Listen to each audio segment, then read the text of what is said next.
Hello. Welcome to Midnight Sleep Chronicles. Tonight, we journey to a place where stones speak the language of eternity, to where mountain peaks touch the sky, and the air is so thin that every breath comes with effort. We immerse ourselves in a world that existed without the wheel and without writing, yet created roads that pierce through mountains and cities that stand for millennia. We follow the trail of a civilization that worshipped the sun and considered gold the sweat of the gods. We search for a city that perhaps never existed, or exists still, hidden from the eyes of the unworthy. The Inca Empire. Tawantinsuyu, the four united provinces, the greatest civilization of pre-Columbian America. It stretched 5,000 kilometers along the western coast of South America, from scorching deserts to icy peaks, from the Pacific Ocean to the Amazon jungle. 10 million subjects, 100 peoples, one empire. And then came the Conquistadors, 168, men against millions, and the empire fell in one day. But this isn't the end of the story. It's only the beginning of the legend. Before you settle in comfortably, take a moment to like this video if you enjoy what we do here, and write in the comments where you're listening from and what time it is. It's always interesting to know who's joining us from different corners of the world. Now dim the lights, perhaps turn on a fan or open a window to hear the night sounds. Get comfortable, and let's begin this journey together. Tonight we'll tell 3 stories. The first is about reality, about how, in conditions where Europeans suffocated from lack of oxygen, the Incas built an empire that could rival Rome. About roads that put modern highways to shame. About stones between which you cannot insert a knife blade. About a system where there was no money, but no one starved. The second story is about the collision of worlds, about how a handful of adventurers in rusty armor captured an emperor who ruled millions, about a room filled with gold to the ceiling, about caravans with treasures that turned back and disappeared into the jungle when they learned of their ruler's death, about the birth of the legend of El Dorado. And the third story, the third will take us to the very heart of the mystery, into the lost jungle where, according to legend, the last city of the Incas is hidden. Paititi, the city of gold, the city of knowledge, a city that many have seen, but no one has found, a city that perhaps exists in another dimension, or waits for the worthy to come. 3 stories, one night, one journey from greatness to fall, and from fall to myth. So close your eyes, breathe calmly, and imagine a mountain trail at an altitude of 4,000 meters. The thin air burns your lungs, the sun scorches, but the cold wind chills to the bone. Ahead, endless steps carved into the rock. Behind, a caravan of llamas loaded with goods. To the right, a precipice dropping a kilometer down. To the left, a sheer cliff rising a kilometer up. This is Capac Ñan, the great Inca road. Along it now moves a Shasky, a messenger. He runs, passing a knotted message, Quipu, to the next runner at the station ahead. The message will travel from Cusco to the ocean in 3 days, faster than in Europe of that time. This is the beginning of our journey, into an empire that shouldn't have existed, but did exist. Let's begin. Act 1. Reality, Children of the Sun and the Triumph of Stone. Chapter 1. Birth of an empire in impossible conditions. Imagine a place where civilization should not exist. Mountains, the Andes, a range 7,000 kilometers long, stretching along the entire western coast of South America. Peaks reaching 7 kilometers in height. The air here is so thin that a lowland person begins to suffocate after an hour, loses consciousness after a day. Temperature fluctuates from +20 during the day to -10 at night. The soil is rocky, crops grow with difficulty. Water is either too much when glaciers melt or too little during the dry season. There should be nothing here, only stones, glaciers, and condors soaring in the icy air. But here arose an empire, Tawantinsuyu, the 4 united provinces, Chinchaisuyu in the north, Kulasuyu in the south, Antisuyu in the east, in the jungle, Kuntisuyu in the west, by the ocean. At the center, Cusco, the navel of the earth, the capital of the world according to the Incas. How did this begin? Legend tells of Manco Capac and his sister wife Mama Oclo. They emerged from the waters of Lake Titicaca, sent by the sun god Inti. Manco Capac carried a golden staff. Inti commanded him to walk north and thrust the staff into the ground. Where the staff entered easily, there to found a city. They walked long. The staff would not enter. The earth was hard, rocky. Finally, in a valley between 2 rivers, the staff entered the ground easily, like into butter. Here Manco Capac founded Cusco. This was in the 12th century AD, around the time when Gothic cathedrals were being built in Europe. The first Incas were a small tribe, one of many in the Andes. They warred with neighbors. They survived. But they had an advantage. They believed they were children of the sun. The Sapa Inca, the only Inca, their ruler, was a direct descendant of the sun god. This gave legitimacy. This gave power. This gave the right to conquer. The real rise began in the 15th century. Sapa Inca Pachacuti Yupanqui, the 9th ruler. His name means earth shaker, or he who overturns the world, and he truly overturned the world. Before him, the Incas controlled the Cusco Valley. Under him, they began conquest. Pachacuti was a genius of military strategy and state administration.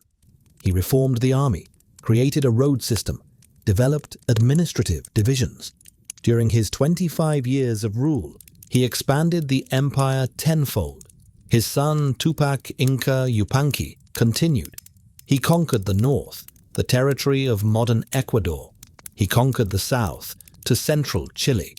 By the time the Spanish arrived in 1532, the empire stretched from modern Colombia to central Chile, 5,000 kilometers from north to south, from ocean to jungle, 10 million subjects, 100 peoples speaking different languages.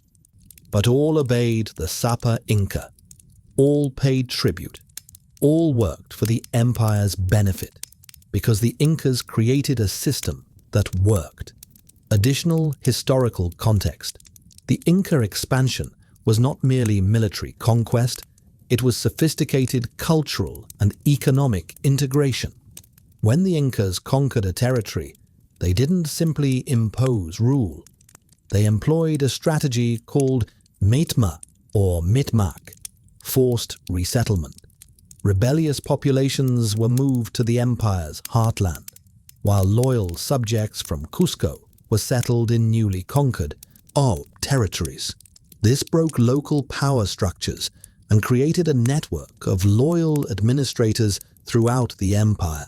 The empire's growth was staggeringly rapid. What took Rome centuries, the Incas accomplished in less than 100 years. From Pachacuti's rise around 1438 to the Spanish arrival in 1532. Less than a century to build the largest empire in pre-Columbian America. The Incas were masters of diplomacy as well as war. Often they would send envoys to neighboring kingdoms offering a choice. Join the empire peacefully and retain your local rulers as cuirassas, regional governors, or resist and face the full might of the Inca army. Many chose the former. The carrot was attractive. access to the empire's food storage system, protection from enemies, infrastructure development. The stick was terrifying. The Inca army was professional, well-supplied, and ruthless. Chapter 2. Life without the wheel and writing. Incredible. Organization. The Incas had no wheel. More precisely, they knew the principle of the wheel. Wheels have been found in children's toys, but they didn't use it for transport. Why?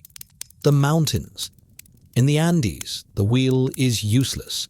Roads go up and down steep slopes, turns are sharp, bridges are narrow. Here you need legs, human legs or llama legs. The llama, the Andean pack animal. Hardy, adapted to altitude, undemanding, carries up to 30 kilograms. Llama caravans were the main transport. Thousands of llamas moved along the empire's roads, carrying goods, food, building materials. The Incas had no writing, no letters, hieroglyphs, written documents. So how did they manage a huge empire? How did they keep records? How did they transmit orders? Quipu, knotted writing, a system of strings with knots, a main cord from which hang smaller cords of different colors. On each cord are tied knots. The quantity, type, position of the knot carry information. This isn't quite writing in our understanding. It's a system for recording numerical information, accounting, statistics, census. Quipu Kamayoks, Quipu masters, kept track of everything. How many people in each village? How many women? How many men? How many children? How many llamas? How many sacks of maize? How many rolls of cloth? How many days of work each province owed? How many soldiers each tribe could field? Information was transmitted through messengers, shaski, young runners, hardy, fast. They lived at stations along the roads 2 to 3 kilometers apart. When a Chaski received a quipu, an oral message, he ran as fast as possible to the next station. There he passed it to the next. That one ran further.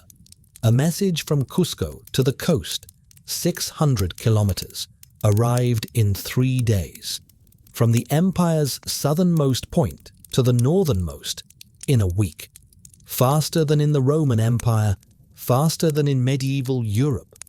When the Spanish captured Atahualpa, the then ruling Sapa Inca, in the city of Cajamarca in the north, news of this reached Cusco, 1,000 kilometers to the south, in 4 days. Faster than the Spanish themselves could get there. The system worked flawlessly, without writing, without paper, only knots, memory, and legs, the sophistication of quipu.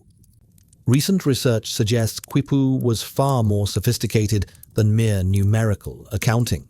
Some scholars believe it may have encoded narrative information, stories, histories, even poetry. The color of the cord, the direction of the knot twist, the spacing between knots, all carried meaning. Harvard professor Gary Urton has catalogued over 600 quipus and identified a binary coding system with over 1,500 possible sign combinations, enough to function as a full writing system. The Incas may have had writing after all, just not in a form Europeans recognized.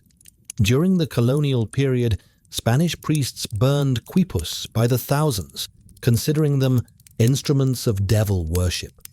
What knowledge was lost? We'll never fully know.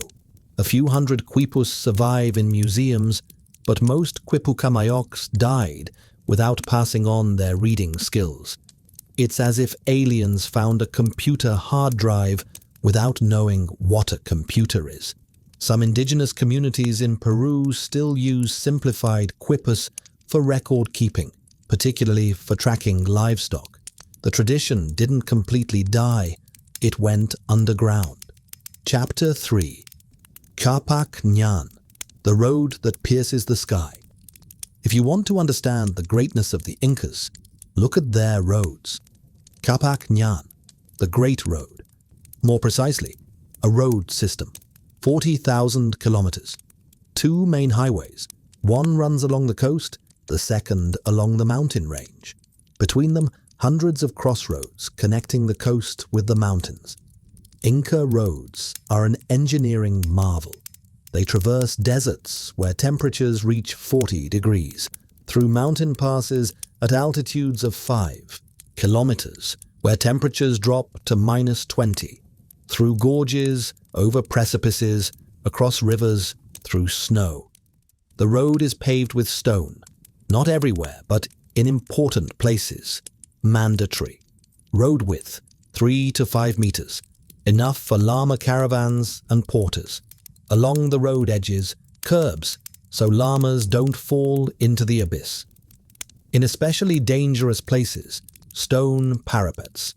On steep slopes, the road becomes a stairway, steps carved directly into the rock. Sometimes thousands of steps in a row. Imagine, you're climbing to an altitude of 4,000 meters via stairway.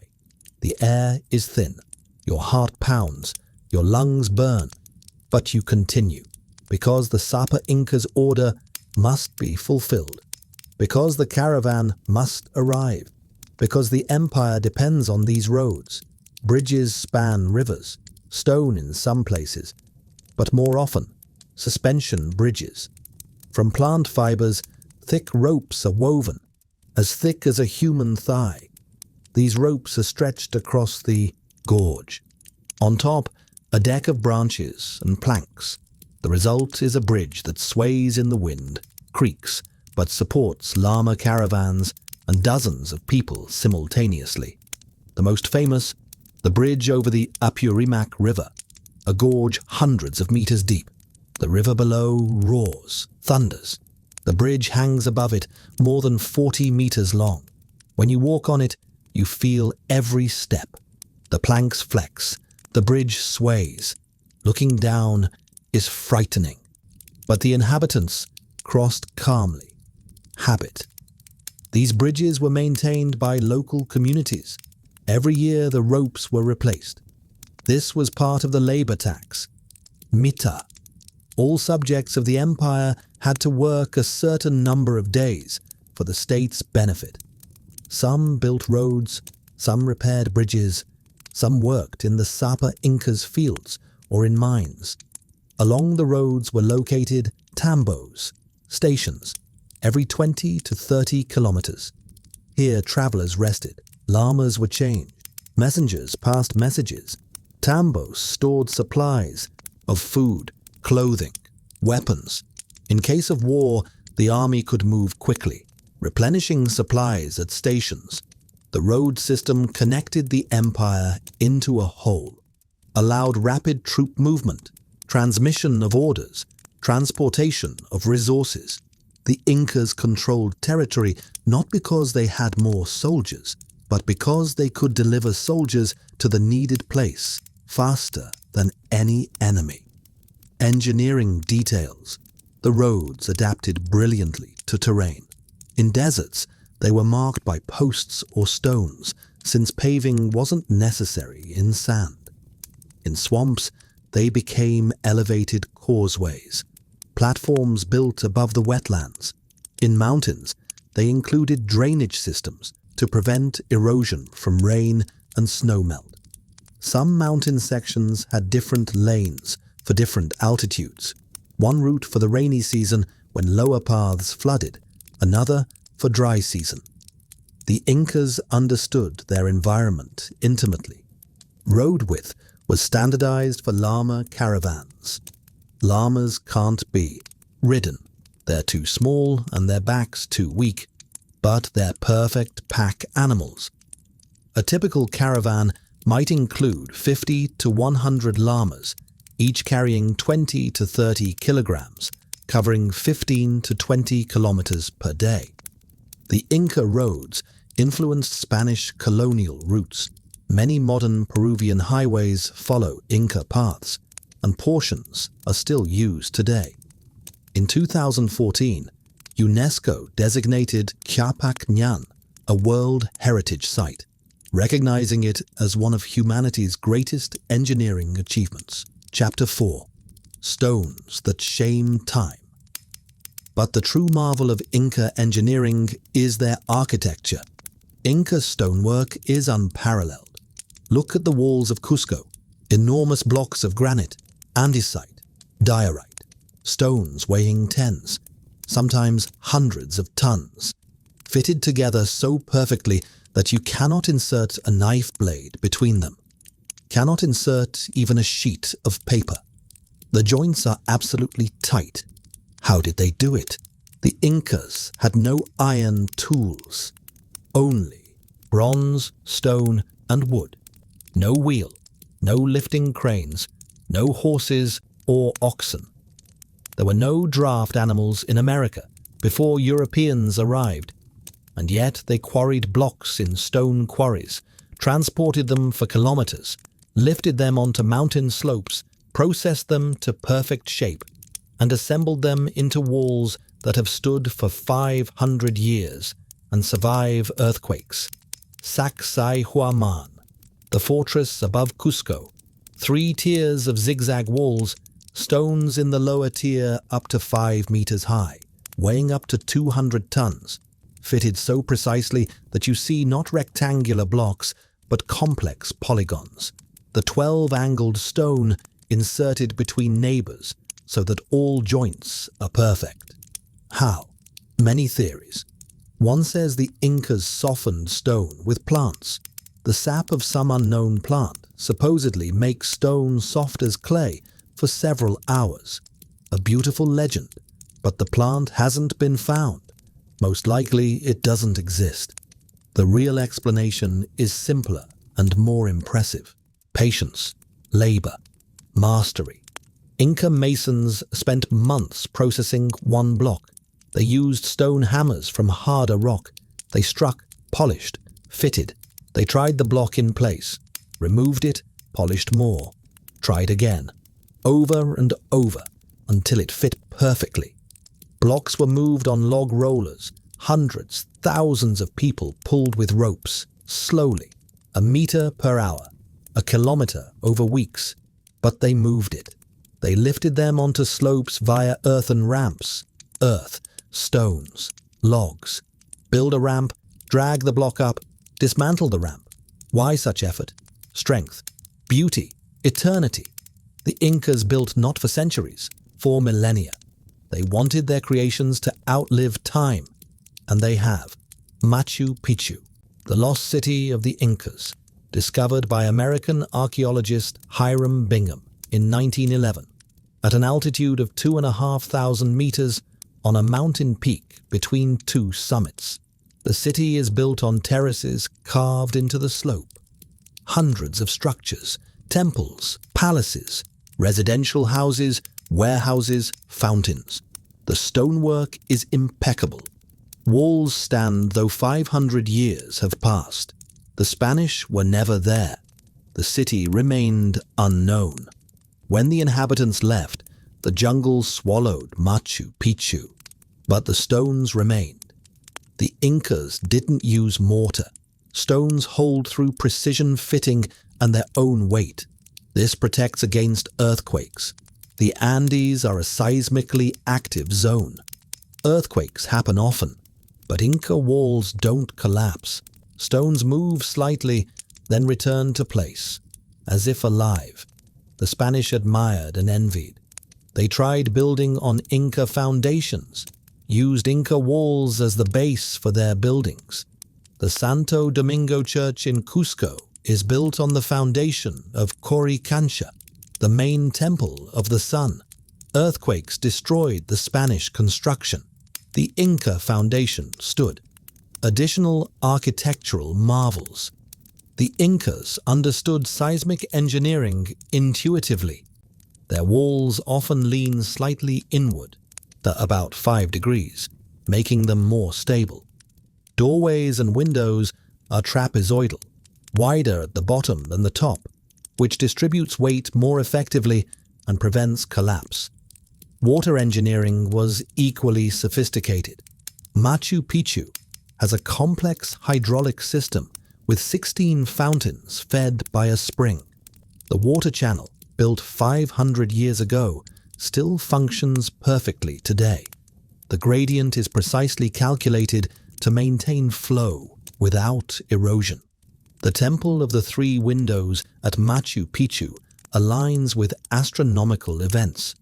During the winter solstice, June in the southern hemisphere, the rising sun shines directly through the windows. The Incas were sophisticated astronomers who aligned buildings with celestial events. Some Inca structures used a technique called chamfering. Edges of stones were slightly beveled, creating shadow lines that made walls appear lighter and more elegant. This wasn't structural. It was purely aesthetic. Even in utilitarian buildings, the Incas valued beauty. Chapter 5. Social System, where there were no paupers. The Incas created a system that seems utopian, a system where there was no money, but everyone was provided for, where there was no private ownership of land, but no one starved, where everyone worked, but no one was a slave. Land belonged to the state, more precisely to the Sapa Inca, who was the embodiment of the state. Every year, land was redistributed. Each family was allocated a plot, tupu. Size depended on family members. A man received 1 tupu, a woman, half. For each child, more was added. A family of 6 received 4 tupus, enough to feed themselves, but the land had to be worked. First, all village inhabitants worked the fields of the sun. The harvest went to temples. Then they worked the fields of the Sapa Inca. The harvest went to state warehouses. And only then could they work their own plots, their harvest for themselves. This was mita, labor tax, mandatory, inevitable, but fair in the Incas' view. The state gives you land, protection, roads, order. You pay with labor. The harvest from state fields went to tambos, state warehouses. From there it was distributed to soldiers, builders, artisans, officials, old people who couldn't work, widows, orphans. The system worked like insurance. Crop failure in one province, the state brings grain from another. Earthquake destroyed a village. The state sends builders, food, clothing. A person fell ill and can't work. The community helps work his plot. The state gives food from reserves. There were no paupers, no beggars, because the state ensured the minimum. Not luxury, but survival, guaranteed. There were no thieves. More precisely, theft existed, but rarely. Punishment was severe. For first theft, public humiliation, possibly flogging. For second, death, thrown from a cliff or stoned. But mainly, there was no need to steal. You have food, you have clothing, you have land. Why steal? The social structure was hierarchical, but fair by the standards of that time. At the top, the Sapa Inca, a deity on earth, infallible, omnipotent. Below, relatives of the Sapa Inca, the Inca aristocracy. Still lower, cuirassas, chiefs of conquered peoples who swore allegiance and retained power over their people. Below, common folk. But even a commoner could rise. Bravery in battle, success in craft, loyalty, all were rewarded. The Sapa Inca could grant privileges, exempt from mit'a, give additional land, elevate to curatza. Women held an important place, aklas, chosen women. The most beautiful girls from across the empire were selected and sent to aklawasi, houses of the chosen. There they were taught weaving, cooking, brewing, religion.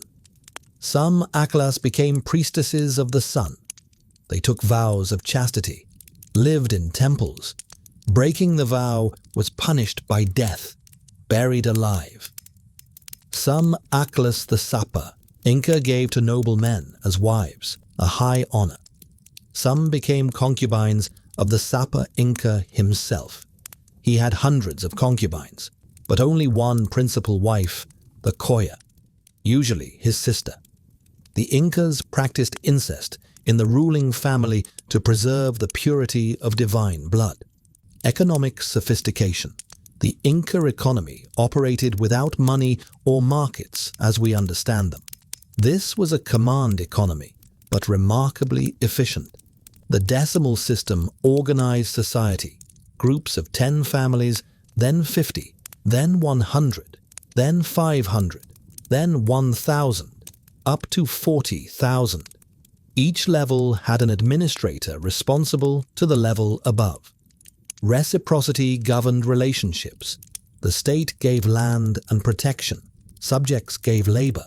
The Sapa Inca gave gifts to cuirassas, who gave loyalty. Even conquest was framed as reciprocity. Join us and receive benefits. Specialized production was encouraged. Coastal regions produced fish, cotton, guano fertilizer. Highland regions produced potatoes, quinoa, wool. The state redistributed goods, creating an empire-wide economy. A Highlander might never see the ocean, but wore cotton clothing. A coastal dweller ate freeze-dried potatoes from the mountains. This system eliminated the profit motive, but created different incentives: prestige, privilege, service to the divine empire. It worked remarkably well until the Spanish arrived and disrupted everything. Chapter 6. Religion of the Sun. Gold, as the sweat of the gods' religion, permeated every aspect of Inca life. At the center, the cult of the sun, Inti, the sun god, father of the Sapa Inca, source of life. The sun gives warmth, light, harvest. The sun is life. No wonder they deified it. The main temple of the sun, Coricancha in Cusco, the golden courtyard, the holiest place in the empire. The temple was covered with gold, outside and inside, walls lined with golden plates, not just decorations, solid sheets of gold attached to stone. Inside, golden statues. The altar represented the sun, a huge golden disc with rays, inlaid with precious stones. In the garden attached to the temple grew golden plants, trees, flowers, corn, all made of gold. Life-sized, llamas, shepherds, birds, statues of gold and silver. This was the garden of the gods, eternal and unchanging. Why so much gold? For the Incas, gold wasn't money, wasn't a measure of wealth. Gold was sacred. It was the sweat of the sun. Silver, the tears of the moon. They belonged to the gods. Commoners were forbidden to own gold, only temples and the Sapa Inca. When the Spanish saw this, they went mad. Rooms full of gold. For the Incas, religious artifacts. For the Spanish, wealth exceeding wildest dreams. Other gods were also worshipped. Mama Quilla, goddess of the moon, wife of Inti. Pachamama, Mother Earth. Ilapa, god of thunder and lightning. Each natural phenomenon had its deity. Mountains, rivers, stones, everything was alive. Everything had spirit. Waka, sacred places, wakas, were everywhere. Strangely shaped stones, mountain peaks, caves, springs. At these places, sacrifices were offered. Usually, coca leaves, chicha, corn beer, guinea pigs. More rarely, llamas. Sometimes, humans. Human sacrifice among the Incas was rare compared to the Aztecs. But it happened, usually at critical moments. Coronation of a new Sapa Inca. Severe drought, earthquake, epidemic. Capacocha, the most sacred sacrifice. They chose children from noble families, the most beautiful, healthy. This was a high honor.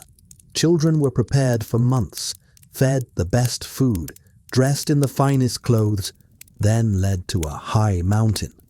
At the summit, closer to the sun, priests gave the child chicha mixed with coca leaves. The child fell asleep. The priest strangled or struck the head. Death was quick.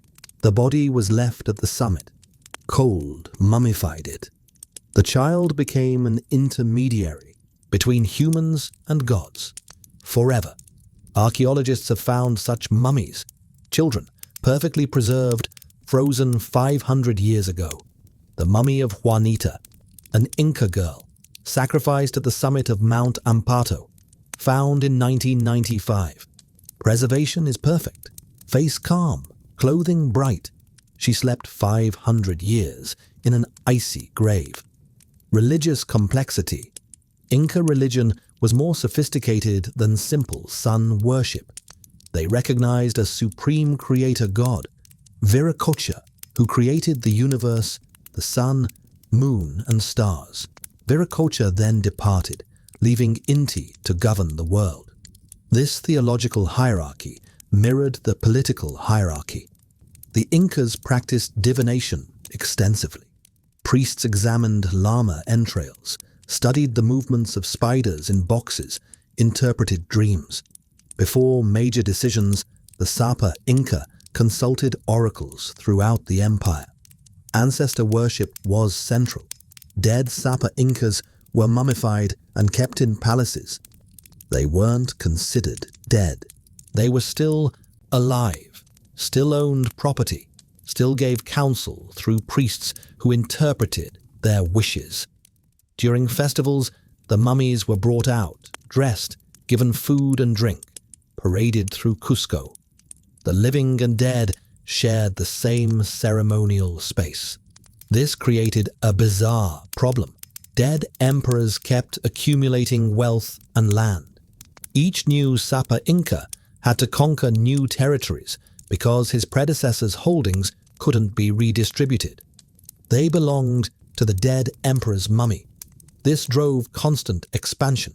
The empire had to grow or face economic crisis. Chapter 7. Engineering Marvel. Terraces and irrigation. How do you feed 10 million people in mountains where fertile land is scarce? The Incas found the answer. Terraces, Andines, agricultural terraces, carved into mountain slopes, steps rising from valleys to peaks. Each terrace reinforced by a stone wall. Inside, layers of drainage. Large stones at the bottom, smaller stones. Higher, gravel, sand, fertile earth on top. This prevents erosion, retains water, creates microclimates. At different altitudes, different temperatures. Lower terraces are warm, grow corn. Middle, potatoes then quinoa. Upper, cold, bitter potato, frost-resistant. Irrigation, another marvel. The Incas built canals, aqueducts, reservoirs, diverted water from rivers, from glaciers. Water flowed through stone canals for kilometers, fed terraces. At Machu Picchu, 16 fountains connected by a single system. Water flows through the same canals 500 years later. In the coastal desert, the Incas built underground aqueducts, puquios, stone spirals descending into the earth. They collected moisture from air, concentrated it, directed it into underground channels. Water went to fields. In the driest desert in the world, the Nazca Desert, the Incas grew corn, beans, cotton. Potatoes were the staple of the diet. The Incas grew hundreds of potato varieties. Large, small, yellow, purple, bitter, sweet. For each altitude, each climate, its own variety. Chuño, freeze-dried potato, a preservation method for ages. Potatoes were laid on the ground at night, frozen. During the day they thawed, were trampled to squeeze out moisture, repeated for several nights. The result was a light, dry, almost weightless tuber, stored for years. In hungry times, chuño saved from death, soaked in water, boiled, nutritious, though not tasty. Corn, a sacred plant. Sara. From it they made chicha, ritual beer. Brewed from corn flour, chewed. Saliva started fermentation. The result was an alcoholic drink, sweetish, cloudy, drunk at festivals, offered to gods. Quinoa, a grain growing at altitude, very nutritious, protein, vitamins. The Incas called it Mother of Grains. Today, quinoa has become a trendy superfood. The Incas knew its value 5 centuries ago. Guanaco, vicuña, wild relatives of the llama. The Incas didn't domesticate them, but organized hunts, chaku. Thousands of people surrounded a valley, drove animals into a trap, sheared them, released females and young, slaughtered some males for meat. Vicuña wool, the finest, softest. Clothing from it was worn only by nobles. Agricultural innovation. The Incas were master agronomists who domesticated more plant species than any other civilization. Potatoes, quinoa, tomatoes, peanuts, cotton, coca, and many others. They maintained experimental gardens at different altitudes to test varieties. Potato biodiversity was remarkable. The International Potato Center in Lima has preserved over 4,000 native potato varieties from the Andes, each adapted to specific conditions. Some resist frost, others drought, others pests. This diversity may prove crucial as climate change affects modern agriculture. The Incas practiced crop rotation and understood fallowing. Fields alternated between crops and rest periods. They used guano, bird droppings from coastal islands, as fertilizer, transporting it hundreds of kilometers inland. This was one of the world's most effective fertilizers until chemical fertilizers were developed. Terrace agriculture wasn't just functional, it was beautiful. Terraces at Moray create a striking amphitheater of agricultural experimentation, with temperature differences of up to 15 degrees Celsius between levels. The Incas turned farming into art. Chapter 8. Twilight. Empire on the threshold of catastrophe. By the 1530s, the Inca Empire had reached the peak of its power and stood before an internal crisis. Sapa Inca Huayna Capac died suddenly, probably from smallpox or another European disease, brought by Spanish colonists established on the coast. Disease spread faster than the Europeans themselves. The epidemic killed tens of thousands of Incas. Huayna Capac was one victim. Before death, he didn't clearly name an heir. By tradition, the Sapa Inca was the son from the principal wife, the Coya. This was Huascar, but Huayna Capac also favored another son, Atahualpa, born to a concubine. Atahualpa was a capable general, commanded the northern army. After their father's death, both declared themselves Sapa Inca. Civil war began, brother against brother. The empire split, north against south. Huascar controlled Cusco and most of the empire. Atahualpa, the north, including Quito, modern Ecuador, and the best warriors. The war was bloody, lasted 5 years. Armies marched across the empire. Battles claimed thousands of lives. Villages burned, temples destroyed. Roads, usually full of traders, now were crowded with soldiers. By 1532, Atahualpa was winning. His generals Quisquis and Chalcuchimac captured Cusco. Huascar was taken prisoner. His wives, children, advisors were killed. The entire family. Thousands of people. Bloody massacre. Huascar awaited execution. Atahualpa stopped at Cajamarca, in the northern mountains. His army, 30 to 40,000 warriors, camped nearby. He had just won the civil war. He was the victor. The empire, though wounded, was his. And then came the Spanish. 168 men, a handful of adventurers in rusty armor, on scrawny horses with primitive muskets, against an empire of 10 million, against an army of 40,000 warriors located a few kilometers away. Common sense suggested the Spanish were doomed. They would be crushed in hours. But everything went differently. Much, much differently. The vulnerability of empire. The civil war had devastated the empire far more than the Incas realized. Huayna Capac's unexpected death created a succession crisis in a system designed for clear lines of inheritance. The war that followed killed thousands of warriors, destroyed infrastructure, and, crucially, divided loyalties. Many provinces resented Inca rule. The empire had expanded rapidly, and some territories were conquered within living memory. Old grievances simmered.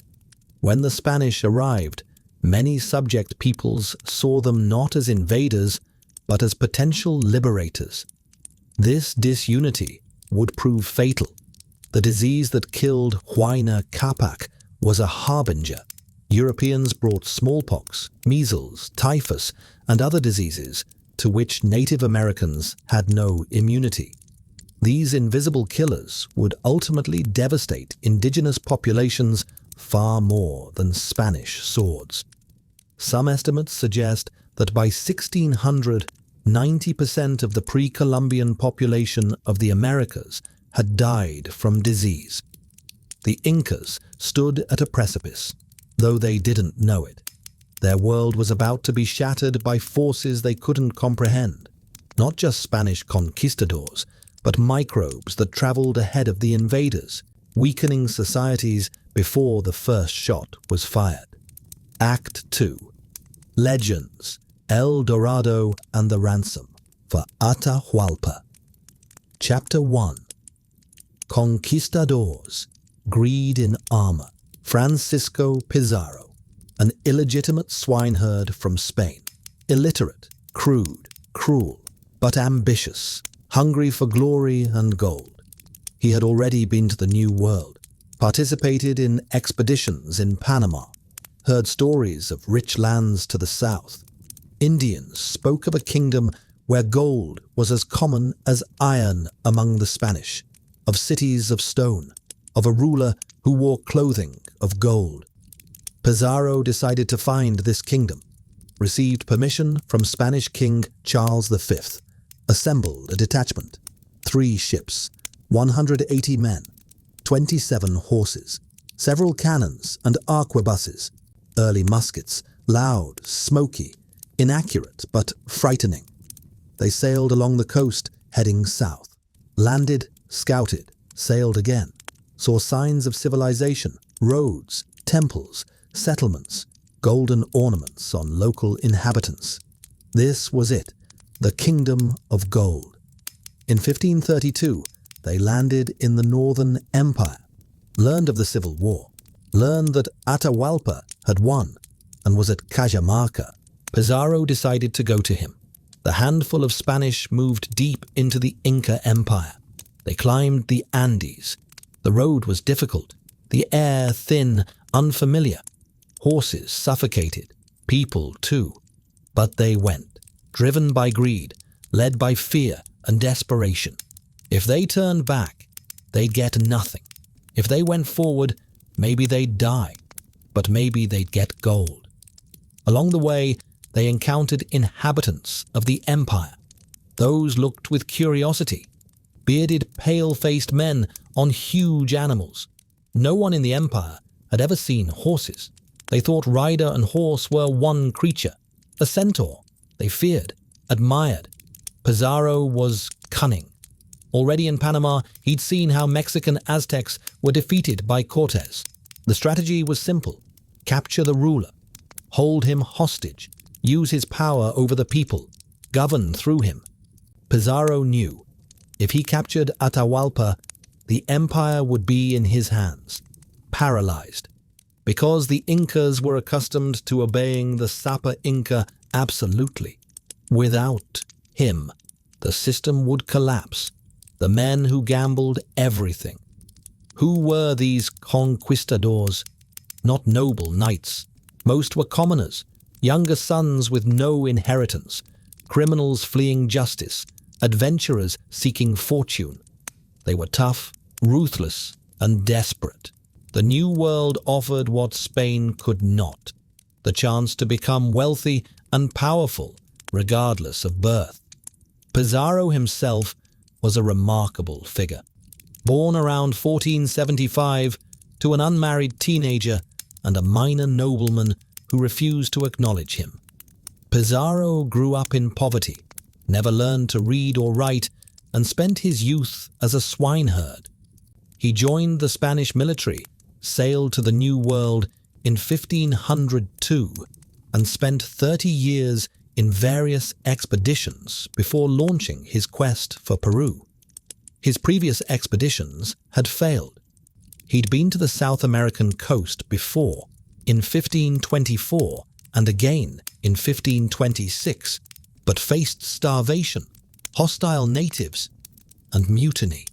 Yasada, Gallo Island, when most men wanted to return to Panama, Pizarro drew a line in the sand and said, "Comrades and friends, on this side lies toil, hunger, nakedness, tropical rain, and death. On that side, ease and pleasure. Choose." 13 men crossed the line to join him. These famous 13 would become incredibly wealthy. When Pizarro finally reached Cajamarca, he commanded only 168 men against an empire.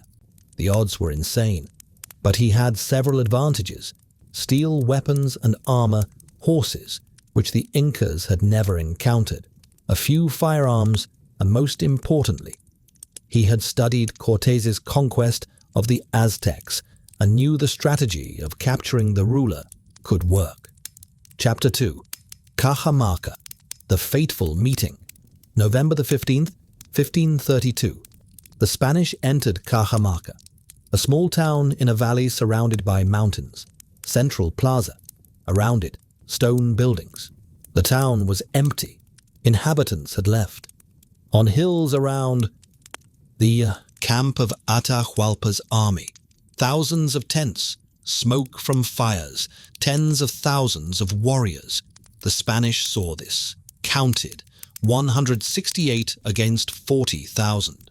Pizarro showed no sign, ordered camp made on the plaza, hid horses and most soldiers in buildings around the plaza, prepared cannons, sent a message to Atahualpa.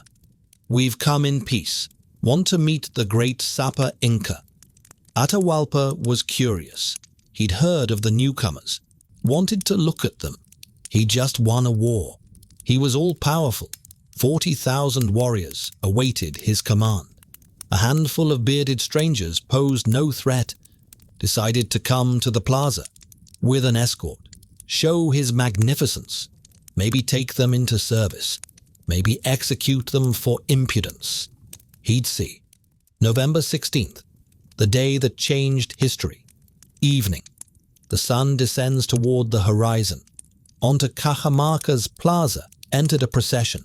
In front, dancers, musicians, then warriors in ceremonial dress, feathers, gold, bright cloth, then nobility, and finally, Atahualpa. He was carried on golden litters, under a canopy of colorful feathers. He sat on a throne, surrounded by cushions. On him was clothing of finest vicuña wool, decorated with golden plates and precious stones. On his head, the lautu, the Sapa Inca's crown, a red fringe of wool with golden tubes descending onto his forehead. In his ears, huge golden earrings stretching the lobes. Behind him, thousands more warriors, but most were unarmed. This was a ceremonial visit. Atahualpa expected no battle.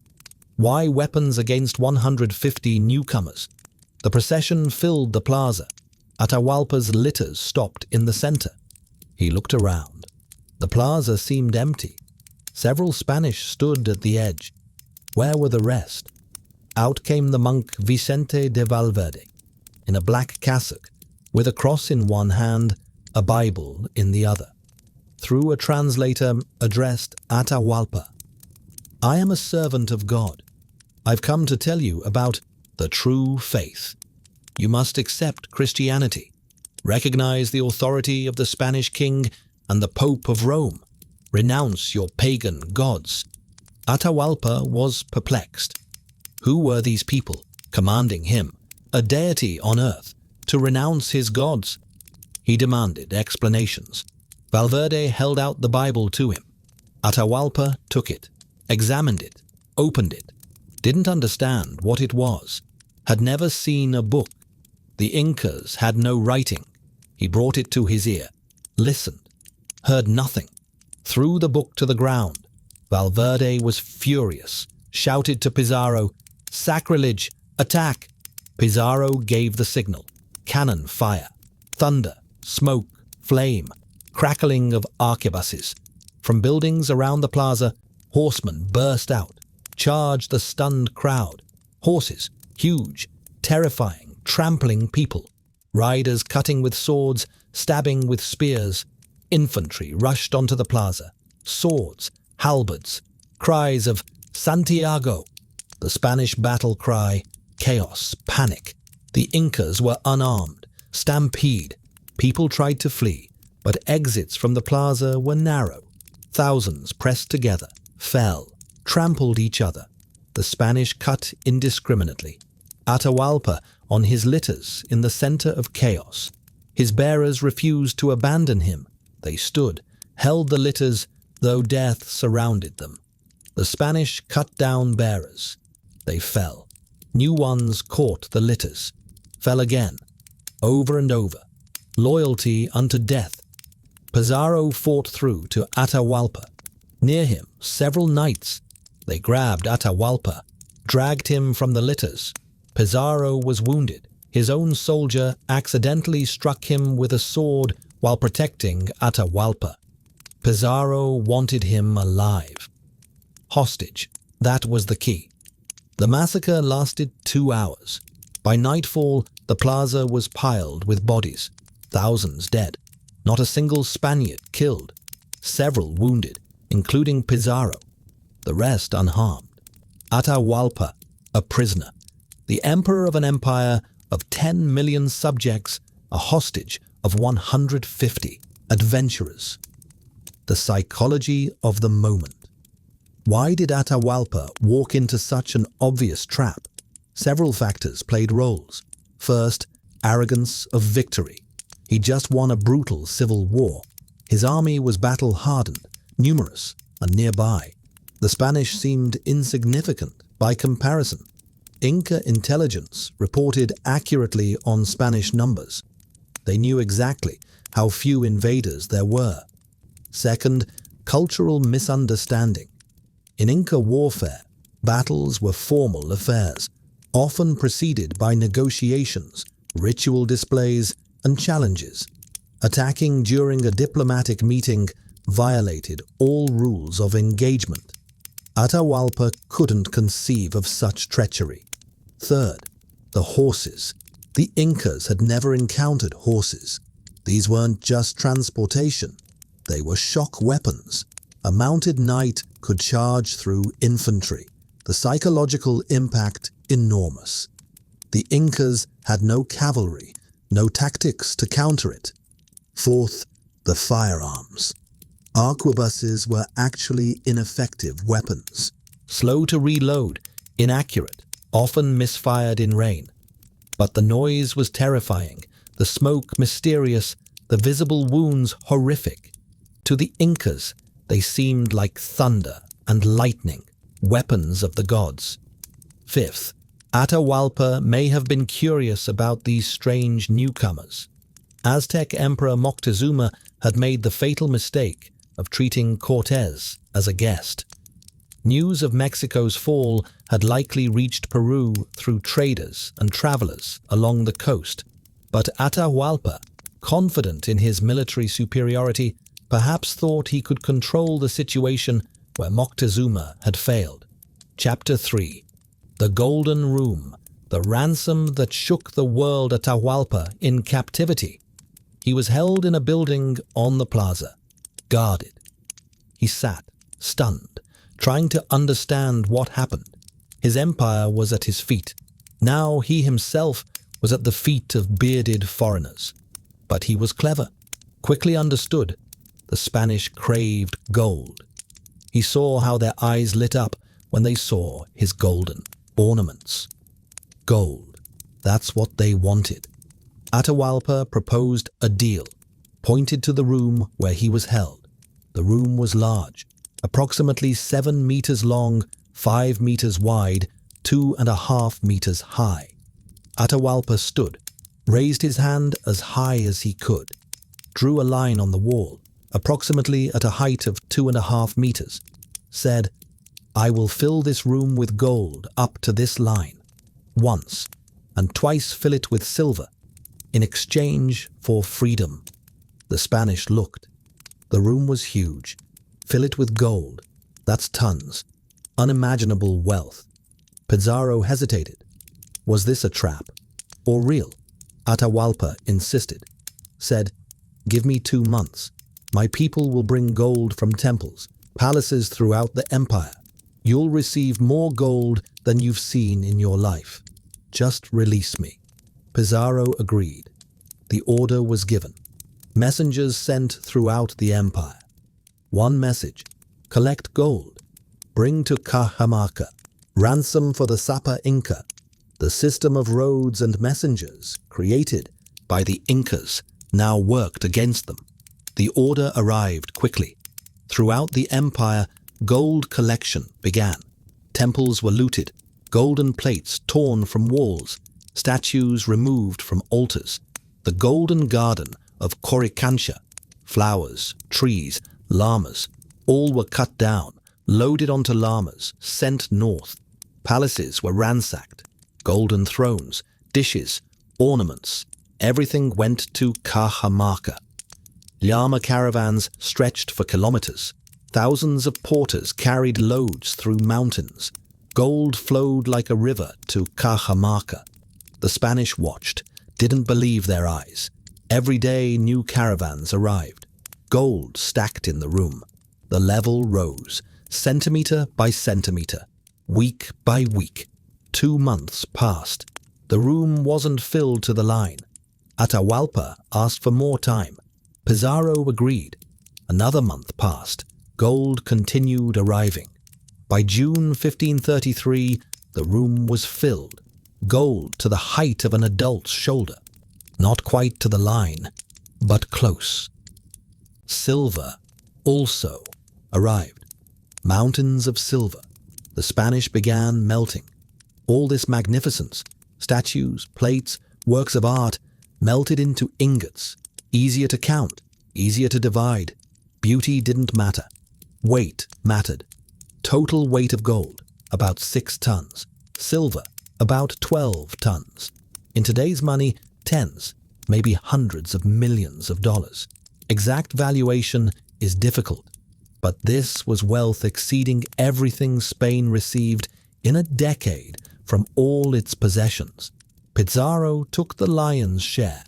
His brother Hernando, his partners Diego de Almagro, Hernando de Soto, also received large pieces. The remaining soldiers got several kilograms of gold each. Even a common soldier became wealthy. But Atahualpa was still captive. He'd fulfilled his promise, awaited freedom. The ransom in detail. The actual quantities were meticulously recorded by Spanish notaries. The gold filled a room approximately 22 feet long, 17 feet wide, to a height of over 8 feet. The total came to about 13,420 pounds of 22-carat gold and 26,000 pounds of silver. After the royal fifth, Quinto Real, went to King Charles V, Pizarro received 57,220 pesos of gold and 2,350 marks of silver, making him one of the wealthiest men in the world overnight. His horsemen each received about 8,880 pesos of gold and 362 marks of silver. Even foot soldiers received about 4,440 pesos of gold and 181 marks of silver, enough to make them rich for life. To put this in perspective, a skilled craftsman in Spain earned about 50 pesos annually. A foot soldier from Cajamarca received almost 90 years' wages. A horseman received almost 200 years' wages.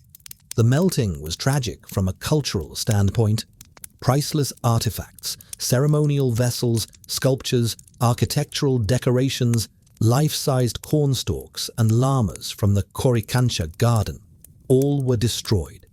The Spanish saw only metal weight, not artistic value. Chronicler Pedro Pizarro, Francisco's cousin, wrote that some pieces were so beautiful that soldiers wanted to preserve them, but the order was absolute: melt everything for easier division. The caravans that arrived carried more than gold. They brought intricate textiles, which the Incas valued more than gold, ceremonial weapons, precious feathers, carved wood. Most was discarded or burned. The Spanish wanted only metal. Chapter 4. Betrayal and Execution. Death of an Empire.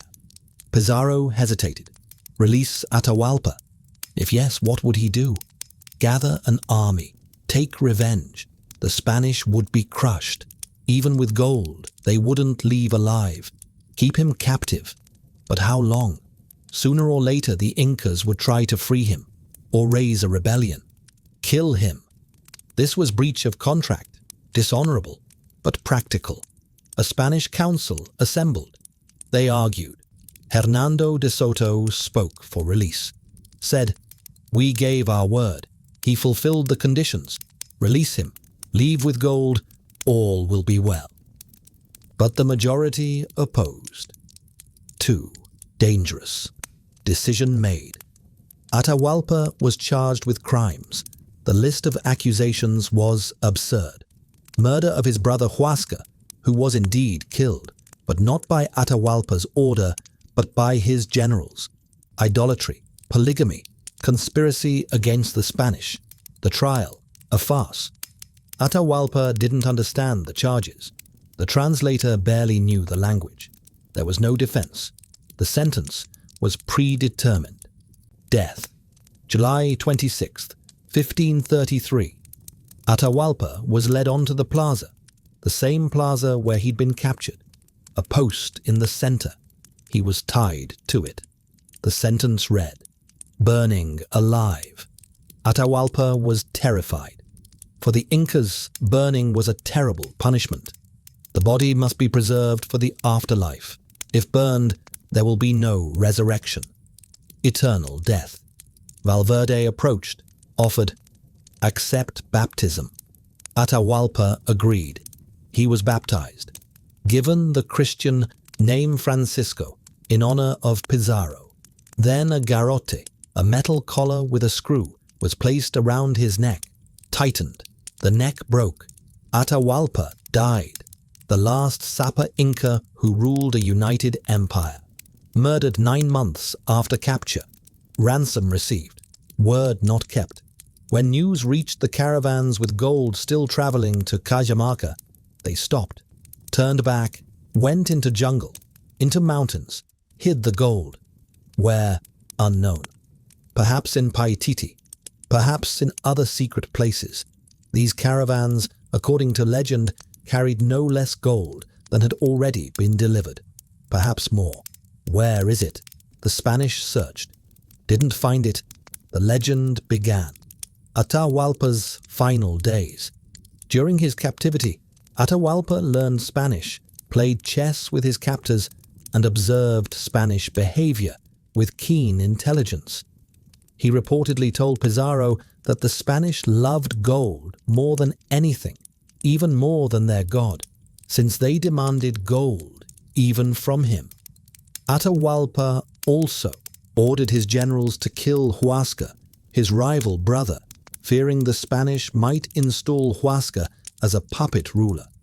This murder, done while in captivity, became one of the charges against him. Though the Spanish cared little about inter-Inca conflicts and used it merely as legal pretext. Some Spanish protested the execution. Hernando de Soto, who developed respect for Atahualpa, was conveniently sent on a mission during the trial and execution. When he returned and learned what had happened, He was furious and never forgave Pizarro. The execution traumatized many Incas who witnessed it. According to chronicles, when Atahualpa was strangled, thousands of Incas watching from surrounding hills wailed in unison, a sound the Spanish described as unearthly and terrifying. Atahualpa's body was initially buried in the church at Cajamarca, but shortly after, loyal followers exhumed it and carried it away, possibly to Quito, where it was mummified according to Inca tradition. The body's current location is unknown, another mystery lost to time. Chapter 5. The Fall of Cusco and the Last Incas. With Atahualpa's murder, the empire didn't fall. Not immediately. The Incas resisted. Pizarro moved on Cusco. Along the way, he met resistance. Atahualpa's armies, now leaderless, fought, but the Spanish won. Horses, armor, steel swords against bronze axes and slings. Firearms, arquebuses, loud, frightening.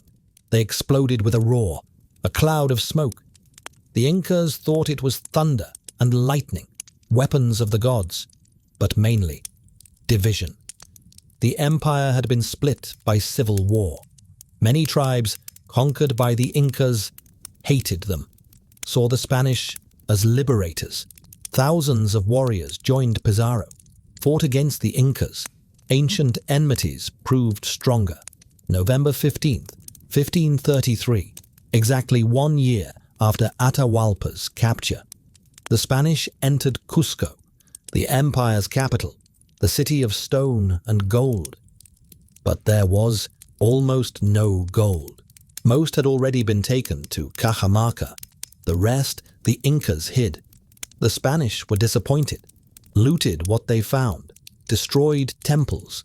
Coricancha, the main temple of the sun, was converted into the Santo Domingo Church. Golden plates torn off. Walls remained. On them a Christian building was built. Pizarro installed a puppet ruler, Manco Inca Yupanqui, another son of Huayna Capac. He was proclaimed Sapa Inca. But real power belonged to the Spanish. Manco understood this, obeyed, for a time. 2 years later, Manco rebelled. 1536, gathered an army. Tens of thousands of warriors besieged Cusco. The Spanish were trapped in the city. There were few of them, fewer than 200. Around them, thousands of enemies. The siege lasted months. The Incas attacked, set fire to the city, threw heated stones with slings, shot arrows. The Spanish held on, repelled attacks, survived by miracle. Reinforcements arrived. Diego de Almagro returned from a failed expedition to Chile. His army broke the siege. The Incas retreated.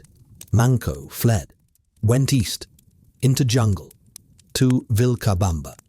Vilcabamba, the last refuge of the Incas, a fortress in mountains surrounded by jungle, inaccessible. The Spanish couldn't reach it. Manco founded a state in exile here, small but independent. He ruled for 20 years, conducted raids on the Spanish, guerrilla warfare, but forces were unequal. The Spanish controlled the coast, mountains, major cities. The Incas only jungle. 1544, Manco was murdered, not by Spanish deserters whom he'd sheltered. They killed him for a reward. Betrayal even here. His sons continued. Sairi Tupac, then Titu Cusi Yupanqui, then Tupac Amaru. The last ruled from 1563 to 1572. Spanish Viceroy Francisco de Toledo decided to finish off the Incas, sent an army to Vilcabamba, thousands of soldiers. Tupac Amaru resisted, but forces were unequal. The city was captured. Tupac Amaru was taken prisoner. He was brought to Cusco. On the central plaza, a scaffold was built. A crowd gathered. Thousands of Incas. They wept, pleaded for mercy. Tupac Amaru stood on the scaffold. Young, about 20, calm, accepted his fate. The executioner raised his sword. One blow. The head flew off. The crowd groaned. Tupac Amaru was dead. The last Sapa Inca of an independent Inca state. The empire fell. Finally, 40 years of struggle, from Atahualpa's capture to Tupac Amaru's execution. Now it was over. Or was it? The Vilcabamba resistance. The neo-Inca state of Vilcabamba was more than a refuge. It was a functioning kingdom. The Incas rebuilt temples, maintained roads within their territory, collected tribute from jungle tribes, and kept alive the imperial administration. Vilcabamba's location was strategic, deep in the cloud forest, approachable only through narrow valleys easily defended. The Spanish made several attempts to conquer it, but were repelled by terrain, disease, and Inca resistance. The neo-Inca rulers maintained diplomatic relations with the Spanish, sometimes negotiating, sometimes raiding. Sayri Tupac even left Vilcabamba in 1558, accepted Spanish protection, and was baptized. But he died mysteriously in 1561, possibly poisoned. His successor, Titu Cusi, returned to Vilcabamba and resumed resistance. When Tupac Amaru was captured, the Spanish found in Vilcabamba a treasure of Inca artifacts, archives of quipus, mummies of previous rulers. Much was destroyed. What survived was scattered to churches and private collections, another irreplaceable cultural loss. The site of Vilcabamba remained unknown until the 20th century. In 1964, American explorer Jean Savoy identified the ruins of Espiritu Pampa as Vilcabamba. Archaeological excavations confirmed it.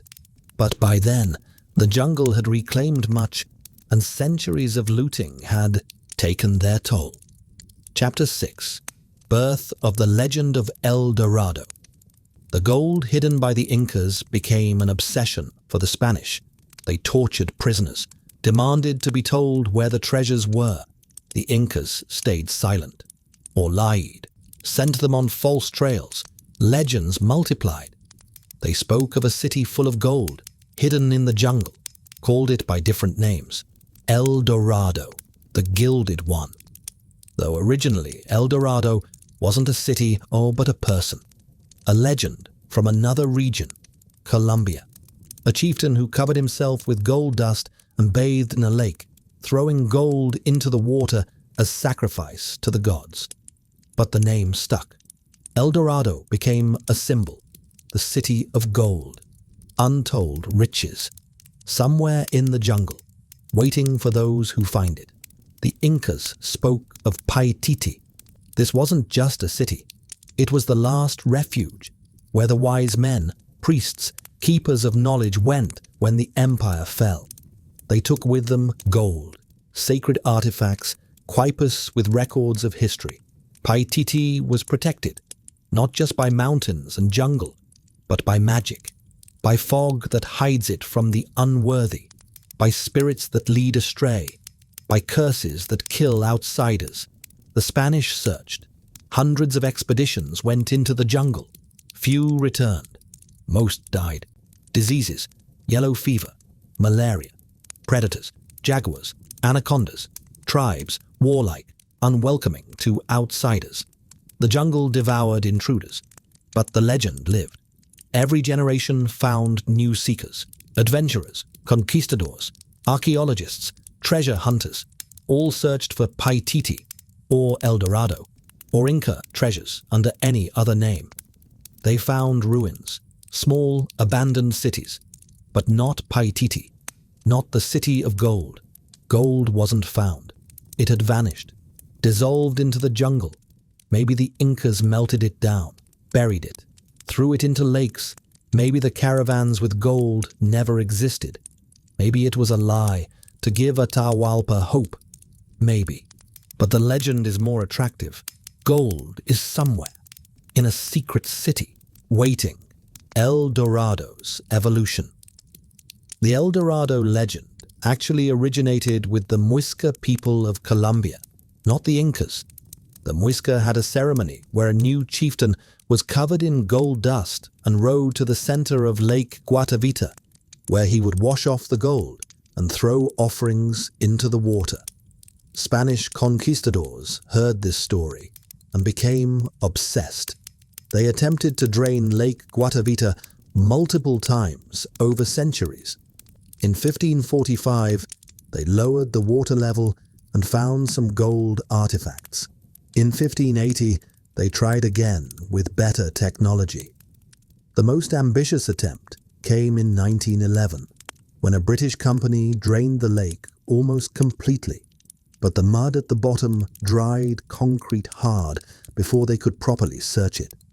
The legend expanded and merged with other stories. Every unexplored region became a potential El Dorado. The Amazon Basin, the Guiana Highlands, the Gran Chaco. Sir Walter Raleigh searched for El Dorado in 1595 and again in 1617, leading to his eventual execution by the English crown.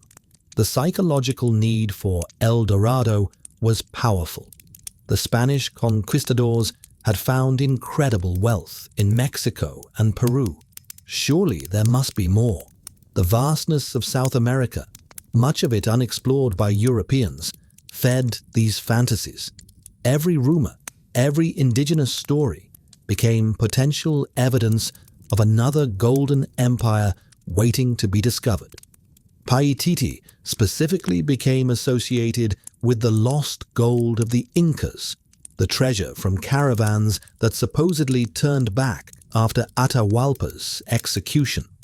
Whether these caravans existed or were myth-making by the Incas to maintain Spanish interest and thereby Atahualpa's life remains debatable. Chapter 7. Europe Goes Mad, the Flow of Gold and Silver. Gold from Peru flowed to Spain. Ships left Lima loaded with ingots. Treasure fleets crossed the Atlantic. Spain grew rich. King Charles V received a fifth of all gold, the royal quinto. The rest was divided among conquistadors, officials, the church, but not only gold, silver. In 1545, at Potosi, in southern Peru, now Bolivia, they discovered a mountain of silver, Cerro Rico, literally a mountain full of silver ore, the largest deposit in history. Potosi grew into a city of 200,000 inhabitants, the largest city in the Americas, richer than European capitals. Silver was mined around the clock. They used mita, forced labor duty. Thousands of Indians worked in the mines. Conditions were terrible. Many died. But silver flowed. Over 3 centuries, 60,000 tons of silver were extracted from Potosi. Half of all silver in the world in the 16th, 17th centuries came from Potosi. This financed the Spanish Empire, wars in Europe, the fleet, the army, royal court luxury. But this also destroyed the economy. Inflation, prices skyrocketed. Gold and silver lost value because there was too much. Spain went bankrupt, paradoxically but factually. The richest country became the poorest. Gold left, spent on wars, luxury, imports. Nothing was created, only consumed. And in Peru, Indians died. Population before Spanish arrival, 10 million. By the end of the 16th century, less than 1 million. Wars, diseases, slavery, despair. The Inca Empire was destroyed, not just politically, but demographically, culturally. The Quechua language survived. Millions speak it still today. Traditions partially survived, mixed with Spanish, Catholic, but the empire disappeared. What remained was memory, legends, ruins, and somewhere in the jungle, if you believe the legends, Paititi is hidden, waiting. The price revolution, the influx of American gold and silver, caused what historians call the price revolution in Europe. Between 1500 and 1650, prices in Spain increased roughly 400%. This inflation spread throughout Europe, fundamentally altering the economic landscape. Spain's tragedy was that despite controlling the source of precious metals, the wealth flowed through rather than staying. Spain had destroyed its agricultural and manufacturing sectors during the Reconquista's focus on military aristocracy. The country imported food, weapons, textiles, and luxury goods, mostly from France, the Netherlands, and Italy. American silver paid for these imports, enriching Spain's rivals. The flood of silver also changed global trade. Spanish silver flowing into Manila, the Philippines was a Spanish colony, to purchase Chinese silk and porcelain effectively monetized much of the Asian economy. China, which demanded silver for tax payments, absorbed enormous quantities. This created the first truly global economy, linking the Americas, Europe, and Asia through trade routes driven by silver. The human cost was staggering. The MYTHOLOGY system at Potosi was essentially slavery. Indians were required to work 4 months per year in the mines. The work was brutal. Miners descended hundreds of feet into narrow shafts, often by rope ladder, worked in temperatures reaching 40 degrees Celsius, 104 degrees Fahrenheit, breathed toxic dust and mercury fumes used in silver extraction, and carried heavy ore sacks back up. Contemporary accounts suggest 1 in 7 MYTHOLOGY workers died during their service. The environmental damage was also severe.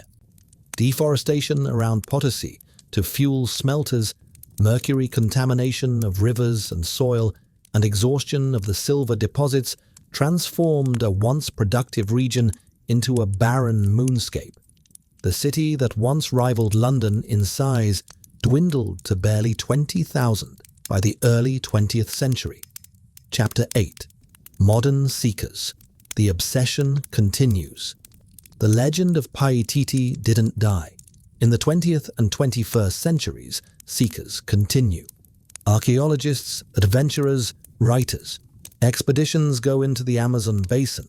LiDAR, laser scanning from aircraft, detects strange structures under tree canopies, geoglyphs, pyramids, roads. In Brazil, Peru, Bolivia, they find traces of unknown civilizations, large settlements in jungles previously unknown. Perhaps one of them is Paititi. Excavations continue. So far, puzzles, but no answers. The most famous expedition, Hiram Bingham's, 1911. An American historian searched for Vilcabamba, the last Inca capital. An Indian led him through jungle. They climbed a mountain. At the summit, ruins. Overgrown, forgotten. Machu Picchu. Bingham thought he'd found Vilcabamba. He was wrong. Machu Picchu was a different city. But the discovery shocked the world. An Inca city, hidden for 500 years. Perfectly preserved. Now, South America's most famous landmark. Millions of tourists annually. But Machu Picchu isn't Paititi. No gold was found there. Only stones. Beautiful, magnificent, but not the legendary treasures. Paititi remains a myth, but an attractive myth. It combines everything. Mystery, gold, lost civilization, jungle, danger. Perfect plot for adventure seekers. Contemporary expeditions. Modern technology has revolutionized the search. Satellite imagery and LiDAR can penetrate jungle canopy, revealing structures invisible from the ground. In 2015, a team using LiDAR discovered previously unknown ruins near Machu Picchu. Similar technology has revealed extensive pre-Columbian settlements throughout the Amazon. Italian archaeologist Mario Poglia claims to have found documents in Vatican archives describing Paititi.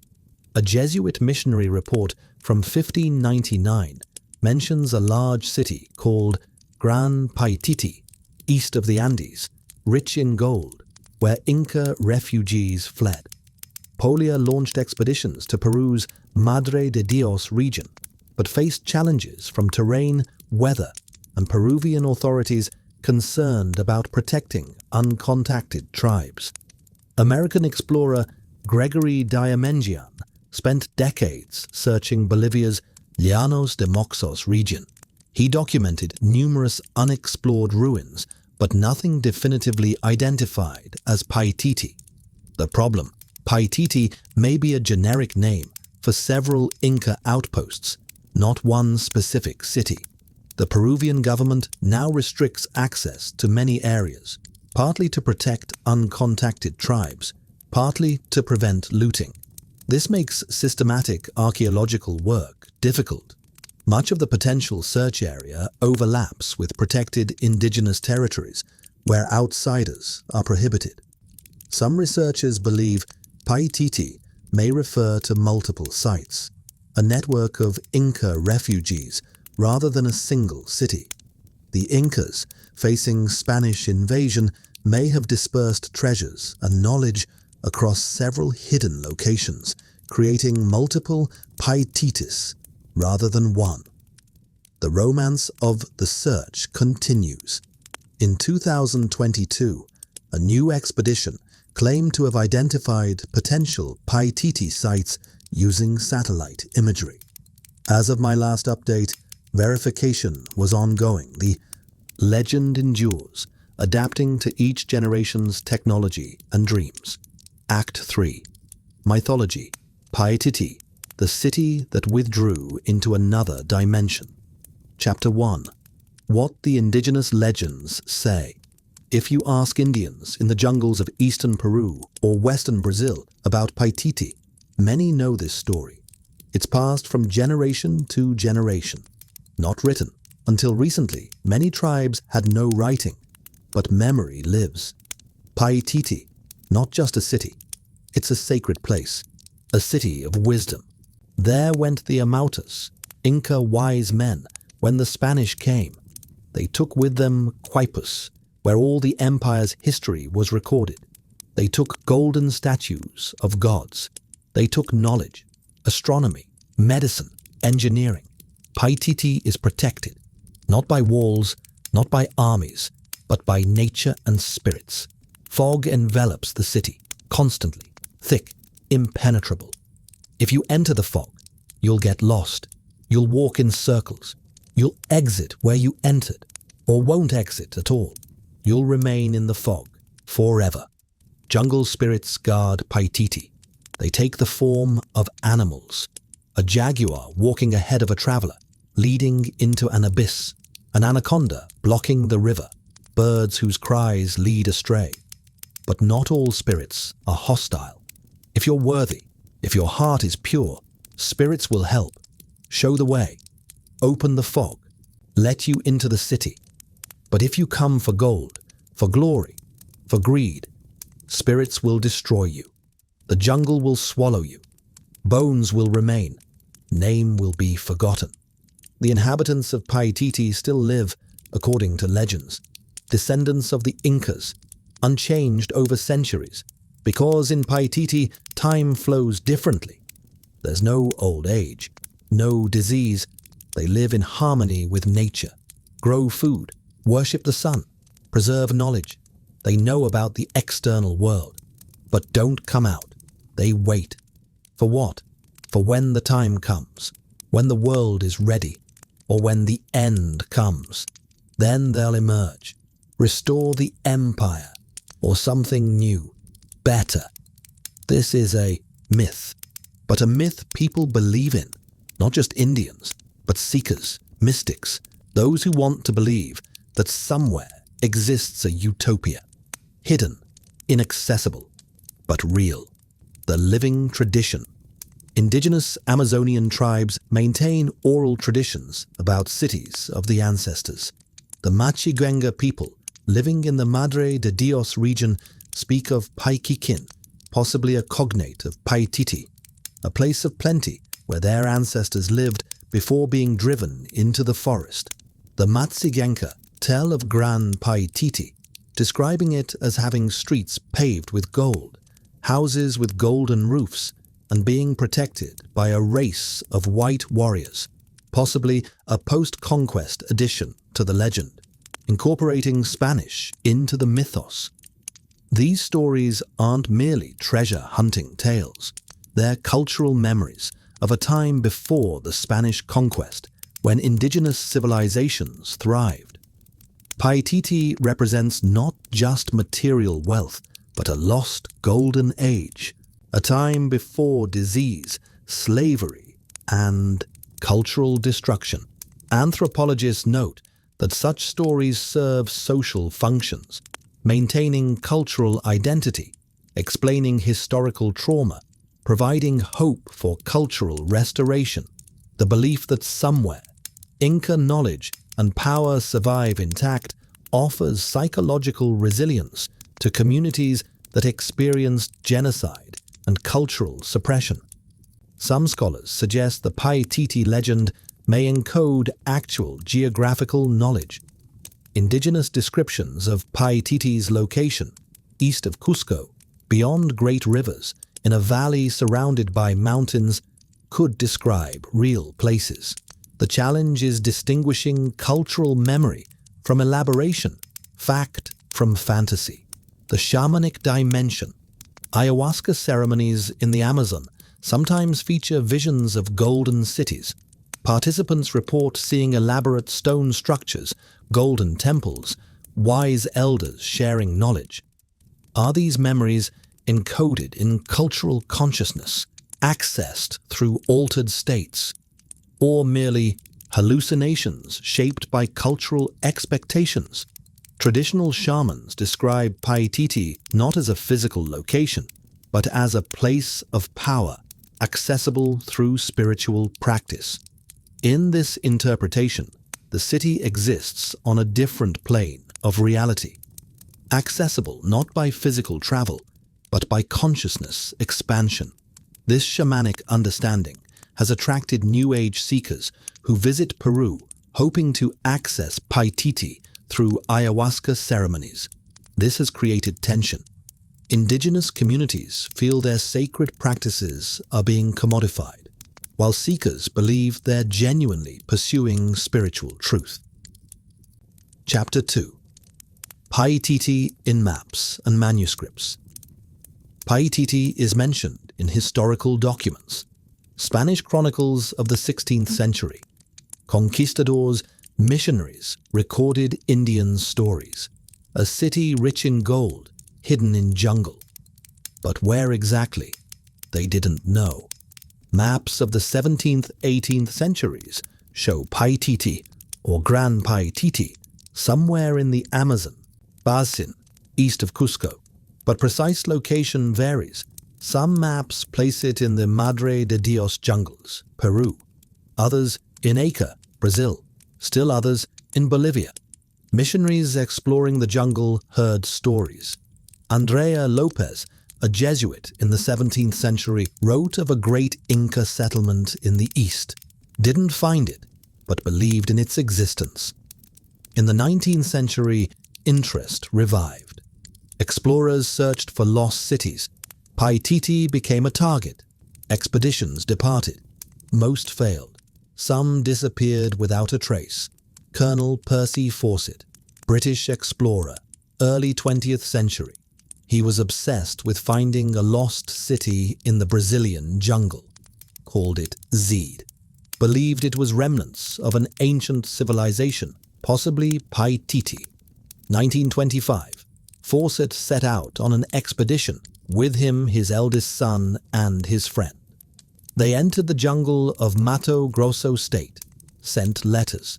Then communication ceased. They were never seen again. Dozens of search. Expeditions tried to find Fawcett. Didn't find him. He became part of the legend, the man who went to find Paititi and disappeared.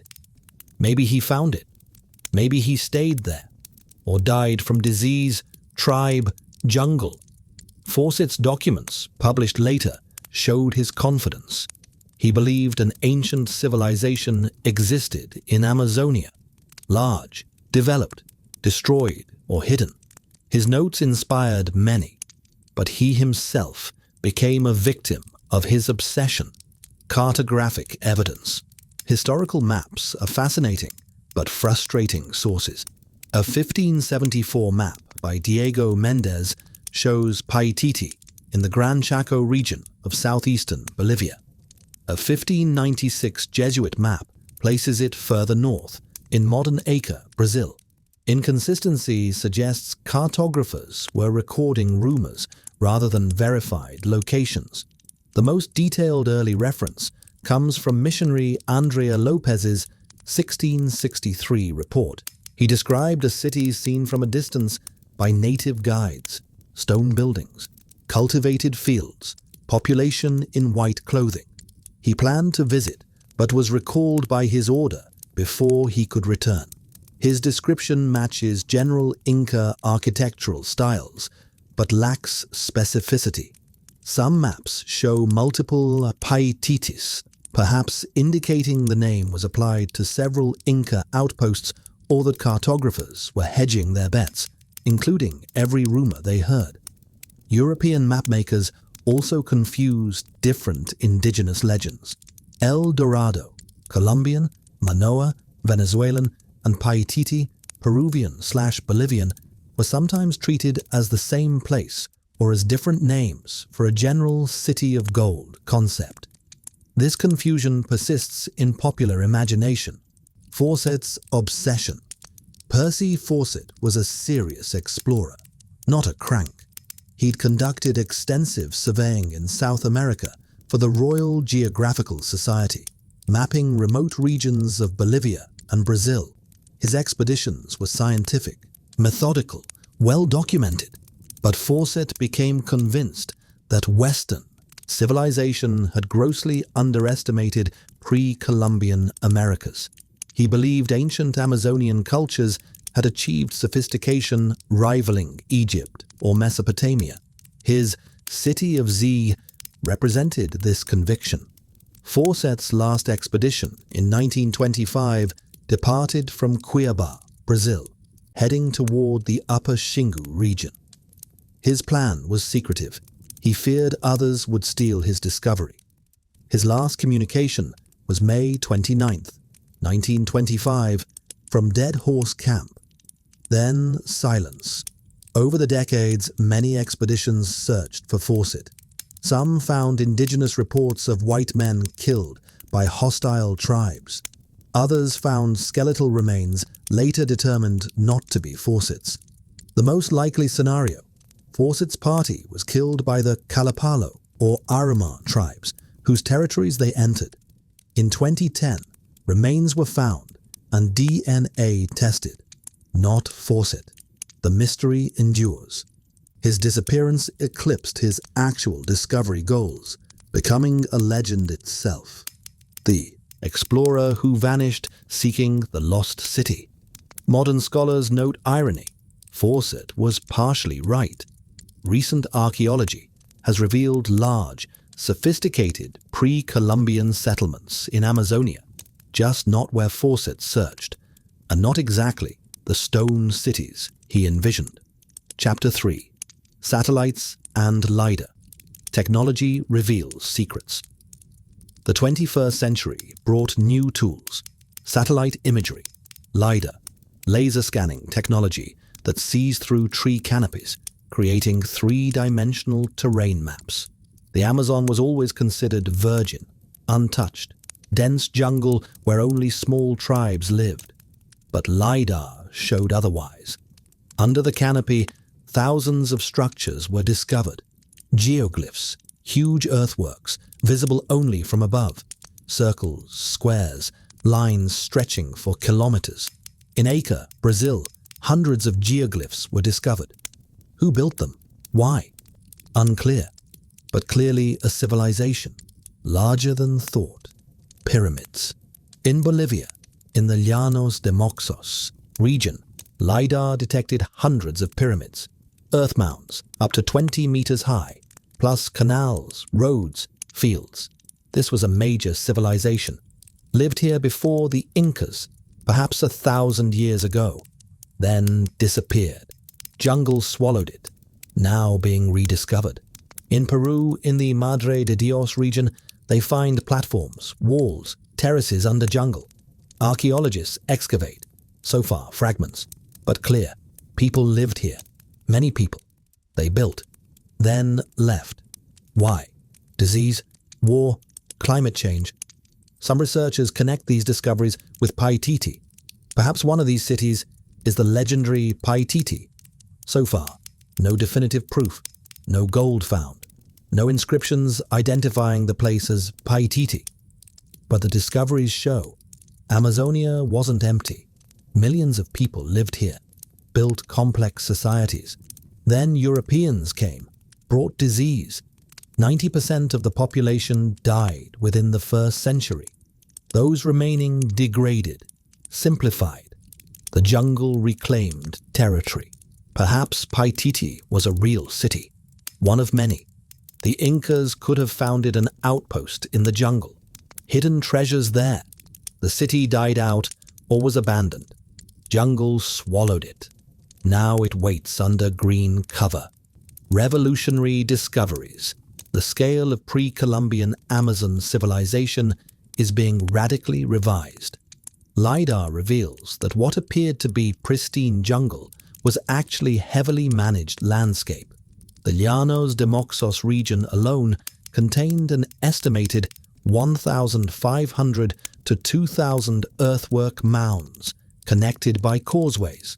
Geoglyphs in Acre number over 450 confirmed sites, with estimates suggesting thousands more await discovery. These earthworks required moving millions of cubic meters of soil, effort comparable to building Egypt's pyramids. Yet they were unknown to science until deforestation in the 1970s exposed them. Carbon dating places many structures between 1,000 and 2,000 years old, long before the Inca Empire. This means multiple sophisticated civilizations rose and fell in Amazonia, completely unknown to European history. Terra Preta, black earth, is found across vast areas. This anthropogenic soil, created by ancient peoples mixing charcoal, bone, and organic matter, remains fertile centuries later. Its distribution suggests populations of 10 to 20 million in the Amazon basin before European contact, far higher than previously thought. The implications are profound. The pristine wilderness was actually a cultivated garden. Indigenous peoples managed forests, planted fruit groves, created fish-rich wetlands. The jungle's current appearance is actually regrowth after demographic collapse. Not virgin forest, but abandoned farmland. Could Paititi be among these rediscovered sites? Possibly. But without distinctive Inca artifacts or architecture, identification remains speculative. The search continues, now armed with technology Fawcett couldn't imagine. Climate and disease. The Amazonian.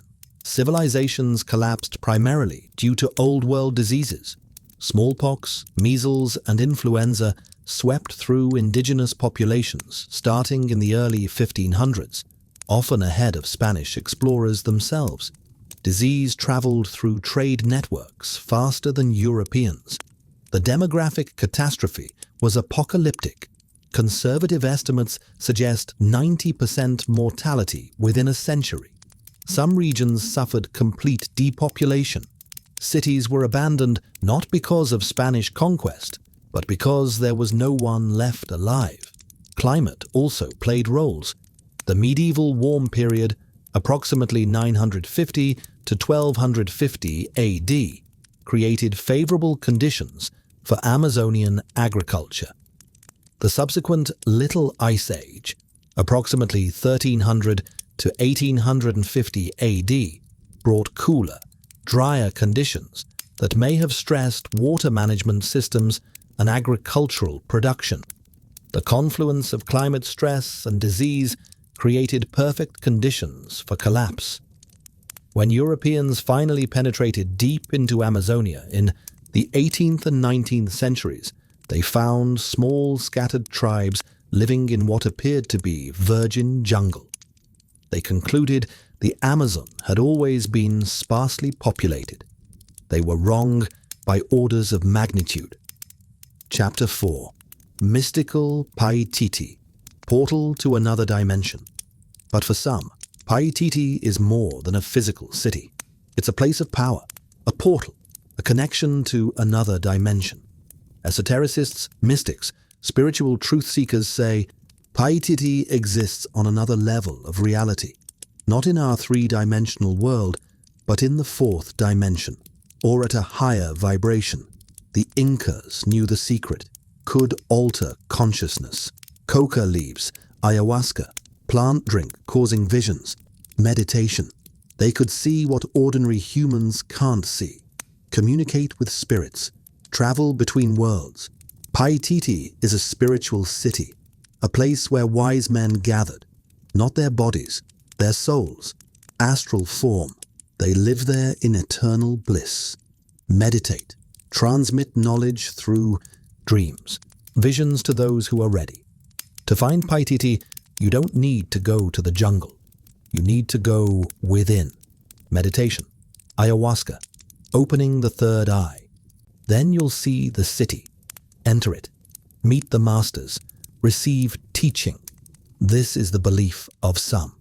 Not archaeologists, not scientists, but spiritual seekers. They travel to Peru, participate in ayahuasca ceremonies, seek shamans, hope for a vision of Paititi. Some claim to have seen it.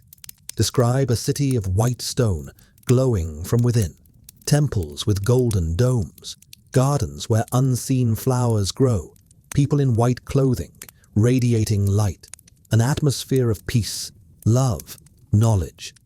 Is this reality or hallucination caused by psychoactive substances? Depends on perspective. For believers, reality. For skeptics, brain chemistry. But the boundary between myth and reality here is blurred. Paititi has become a symbol, utopia, a place where what the world lost is preserved. Wisdom, harmony, connection with nature, spirituality, the psychedelic connection. Ayahuasca tourism has exploded in Peru over the past 2 decades. Thousands of Westerners annually visit ayahuasca retreats, seeking healing, enlightenment, or adventure. Many report visions of ancient cities, golden temples, wise beings sharing knowledge. From a neuroscientific perspective, ayahuasca, DMT, and MAO inhibitors profoundly alters brain chemistry. It increases activity in visual processing areas while decreasing activity in the default mode network, the brain system, maintaining ego boundaries and temporal continuity.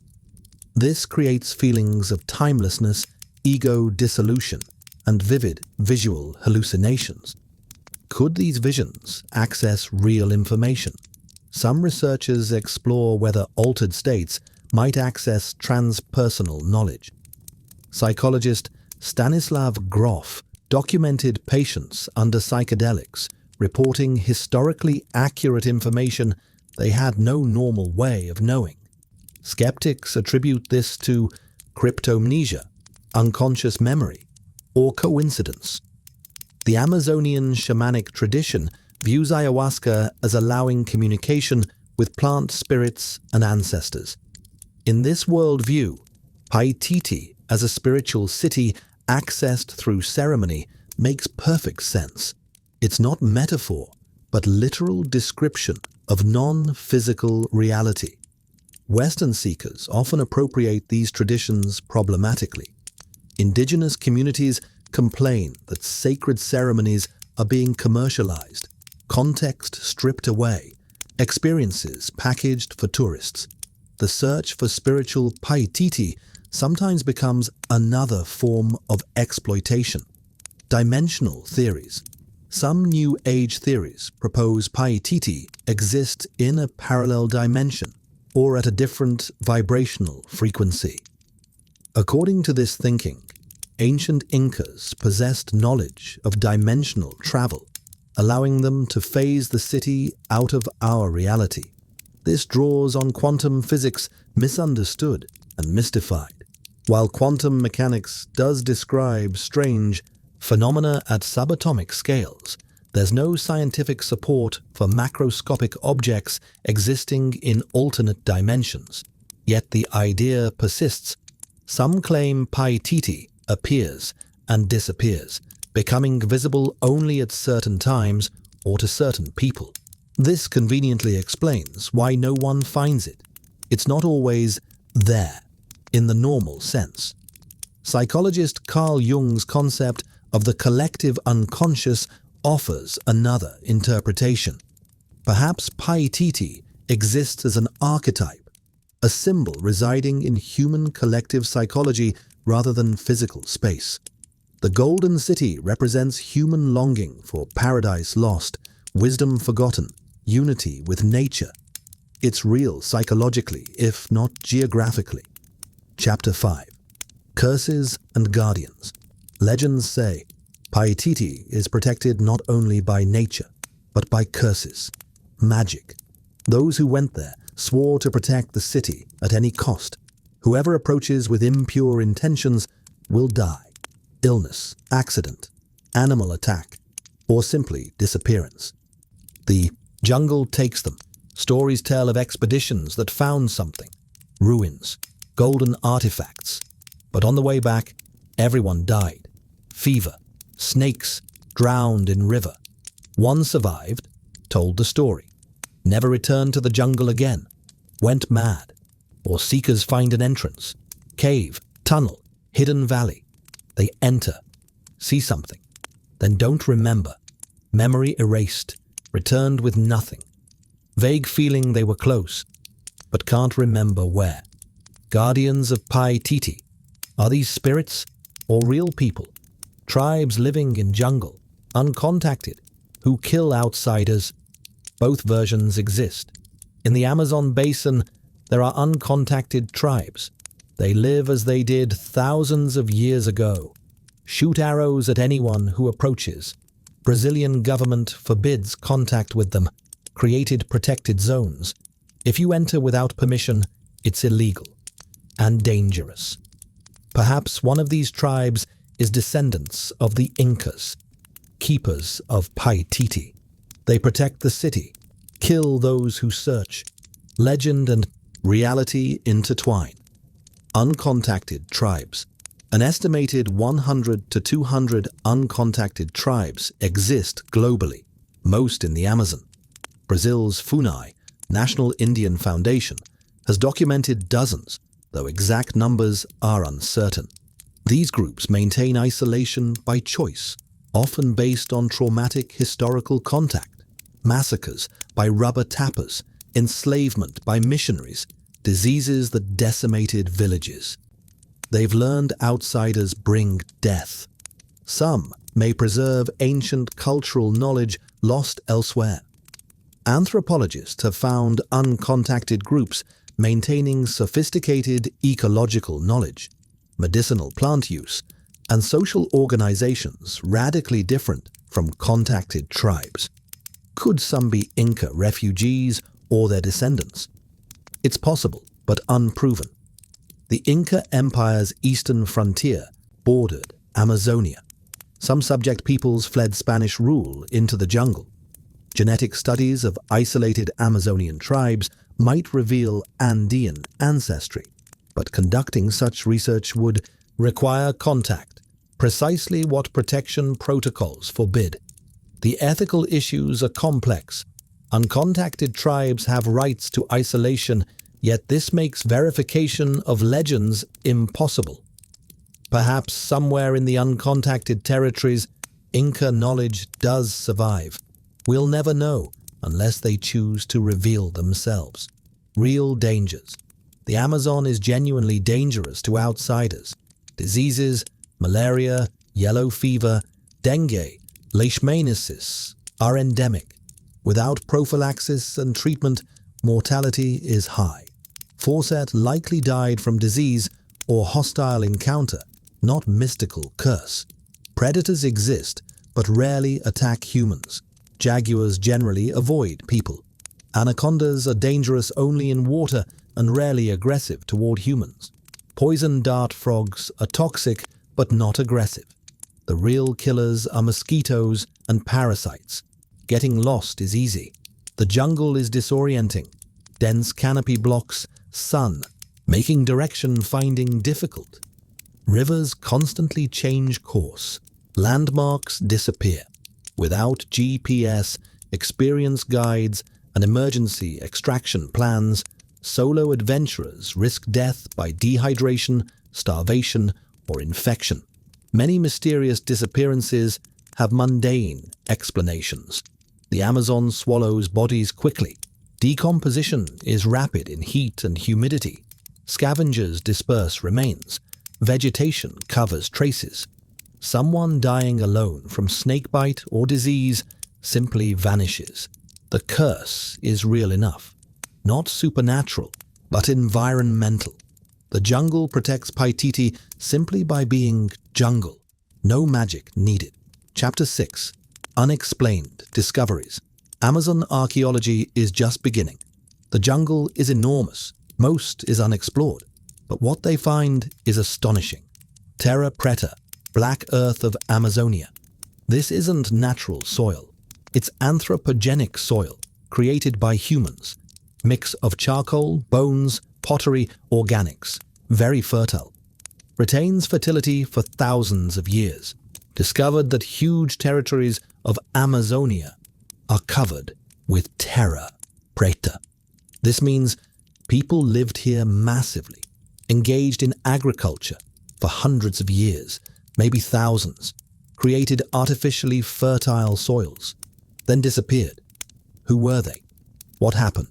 Unclear, but the scale is impressive. This was a major civilization, perhaps connected with the Incas, perhaps preceding them. Underwater stone structures. Lake Titicaca, the highest navigable lake in the world, sacred to the Incas.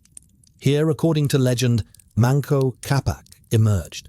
Divers found ruins underwater, walls, terraces, roads, age not determined, maybe pre-Inca, may have been flooded by natural water level changes, or intentionally flooded as sacrifice to gods.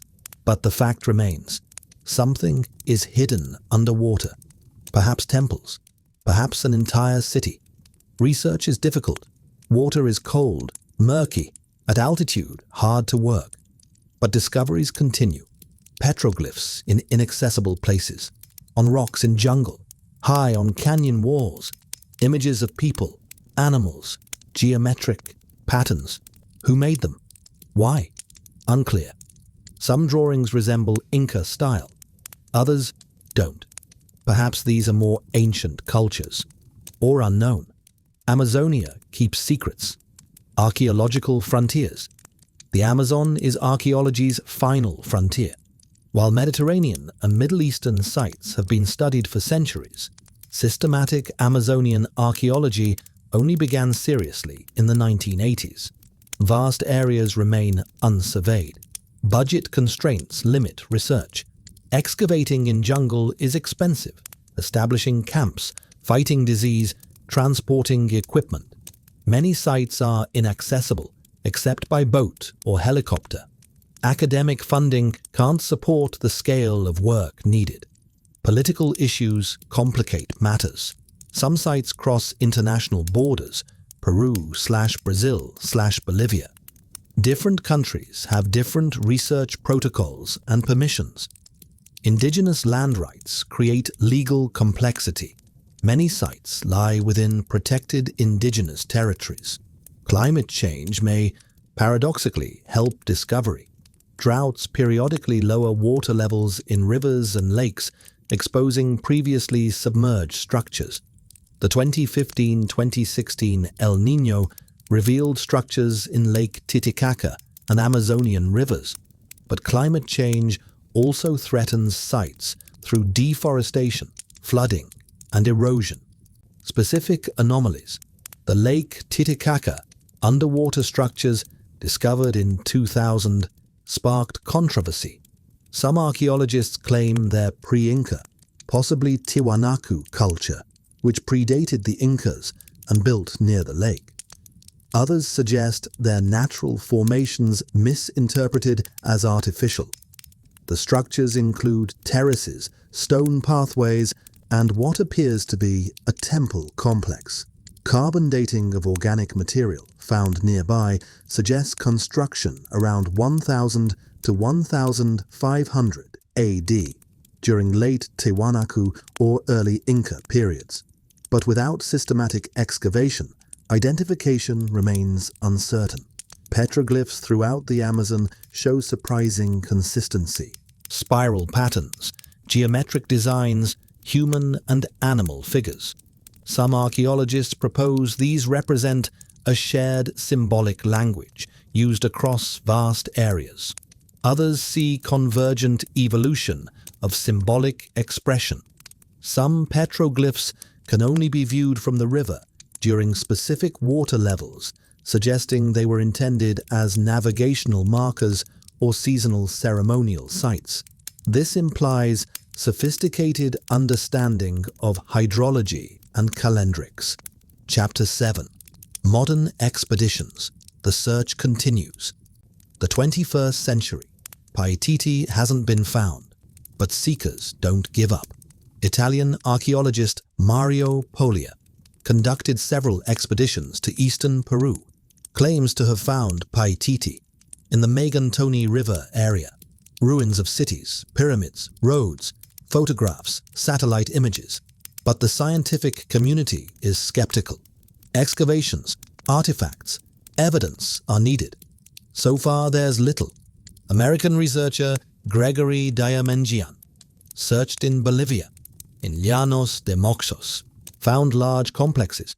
But again, is this Paititi or other cities? Without inscriptions, gold, direct connections to the Incas, it's hard to claim. The problem is that Paititi may be a generic name, not one city, but several, or an idea, a city refuge in the east. The Incas could have founded several outposts in the jungle. One became legendary, the rest forgotten.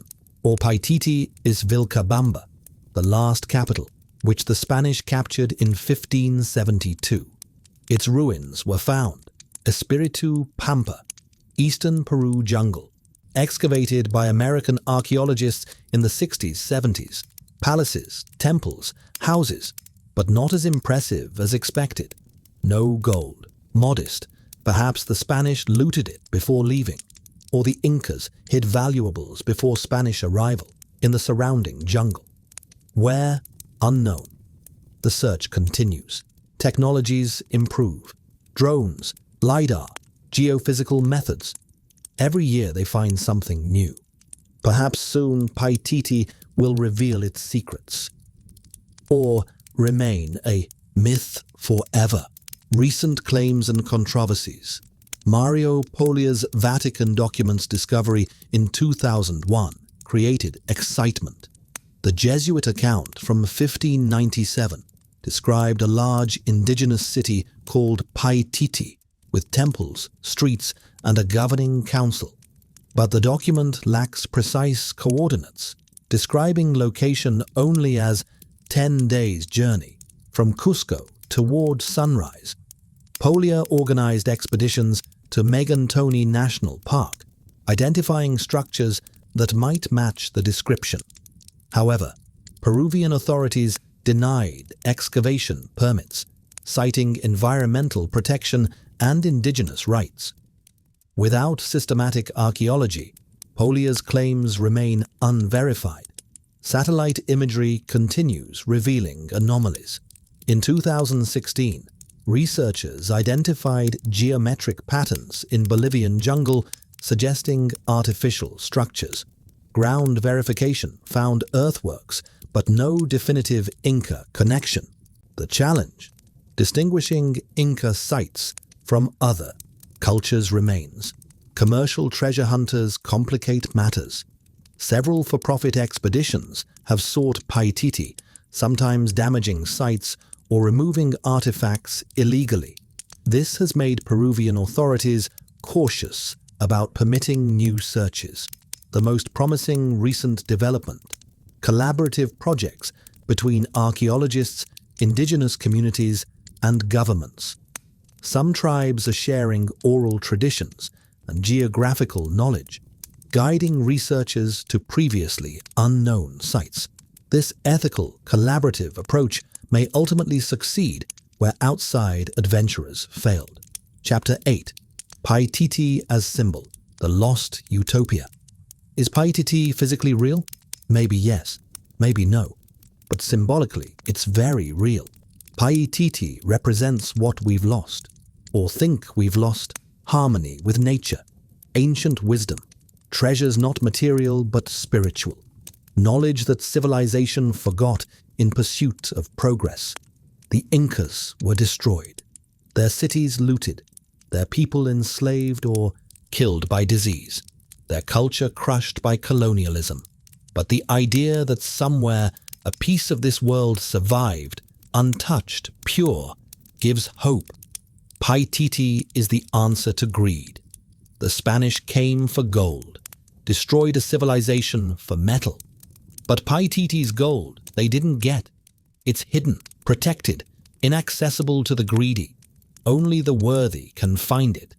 This is a moral story about how not everything can be bought. Not everything can be conquered by force. Some things require respect, purity of intention, spiritual growth. Paititi inspires artists, writers, dreamers, novels written, films made, music created, all about the lost city of gold, about the last refuge of ancient wisdom. And everyone who stands at the jungle's edge, looks at the endless green ocean of trees, asks, what if? What if Paititi is there? What if I find it? This what if keeps the legend alive, generation after generation, century after century. As long as there's unexplored jungle, as long as there are mysteries, Paititi will live in stories, in dreams, in seekers' hearts. Universal themes. The lost city myth is universal across cultures. Atlantis in Greek tradition, Shambhala in Tibetan Buddhism, Agartha in occult traditions, El Dorado and Paititi in American legends. Why do such stories persist? Psychologically, they represent human longing for paradise lost, a golden age when life was better, simpler, more meaningful. This nostalgia appears in every culture's mythology, from Eden to the golden age of Saturn. The lost city also represents forbidden knowledge. In Paititi, ancient Inca wisdom supposedly survives. Secrets of medicine, astronomy, engineering, spirituality. The modern world, for all its technology, has lost something precious. The lost city guards this lost knowledge, waiting for humanity to become worthy of receiving it again. Environmentally, Paititi symbolizes nature's resistance to human exploitation. The jungle that swallows the city represents nature's power to reclaim what humans built. In an age of environmental crisis, this carries new resonance, reminding us that nature ultimately defeats human ambition. Politically, Paititi represents indigenous survival despite colonialism. The idea that Inca culture survived intact somewhere, hidden from European destruction, provides psychological resistance to the narrative of complete colonial victory. For indigenous peoples, Paititi offers cultural continuity and hope for revival. The enduring power. Why does Paititi matter today? For archaeologists, it represents the possibility of major undiscovered sites. The Amazon has yielded stunning discoveries in recent decades. More surely await. Whether or not Paititi specifically exists, the search drives research that reveals how sophisticated pre-Columbian Amazon civilization was. For indigenous communities, Paititi validates their history and knowledge. It asserts that their ancestors built great civilizations, not the primitive societies colonizers described. This matters for cultural pride and political rights. For mystics and spiritual seekers, Paititi represents a different way of being, living in harmony with nature, valuing wisdom over wealth, maintaining connection to the sacred. In a materialistic, technologically dominated world, this offers alternative values. For adventurers and romantics, Paititi is the last great mystery. In an age of Google Earth and GPS, few places remain truly unknown. The Amazon is one of them. The possibility that something extraordinary still waits to be discovered feeds the human need for mystery and adventure. The legend persists because it serves multiple needs: scientific curiosity, cultural memory, spiritual longing, adventurous spirit. Paititi is whatever we need it to be: archaeological site, spiritual metaphor, political symbol, or simply a good story. Perhaps that's the real secret. Paititi exists not in the jungle but in human imagination, which may be the most powerful location of all. Conclusion. So this was the story of the Inca Empire and the lost city of Paititi. 3 layers, 3 worlds. Reality was magnificent. The Incas created a civilization in conditions where it seemed impossible. High in mountains where there isn't enough air, they built roads that cross a continent. They laid stones so perfectly that 5 centuries later they stand unshaken.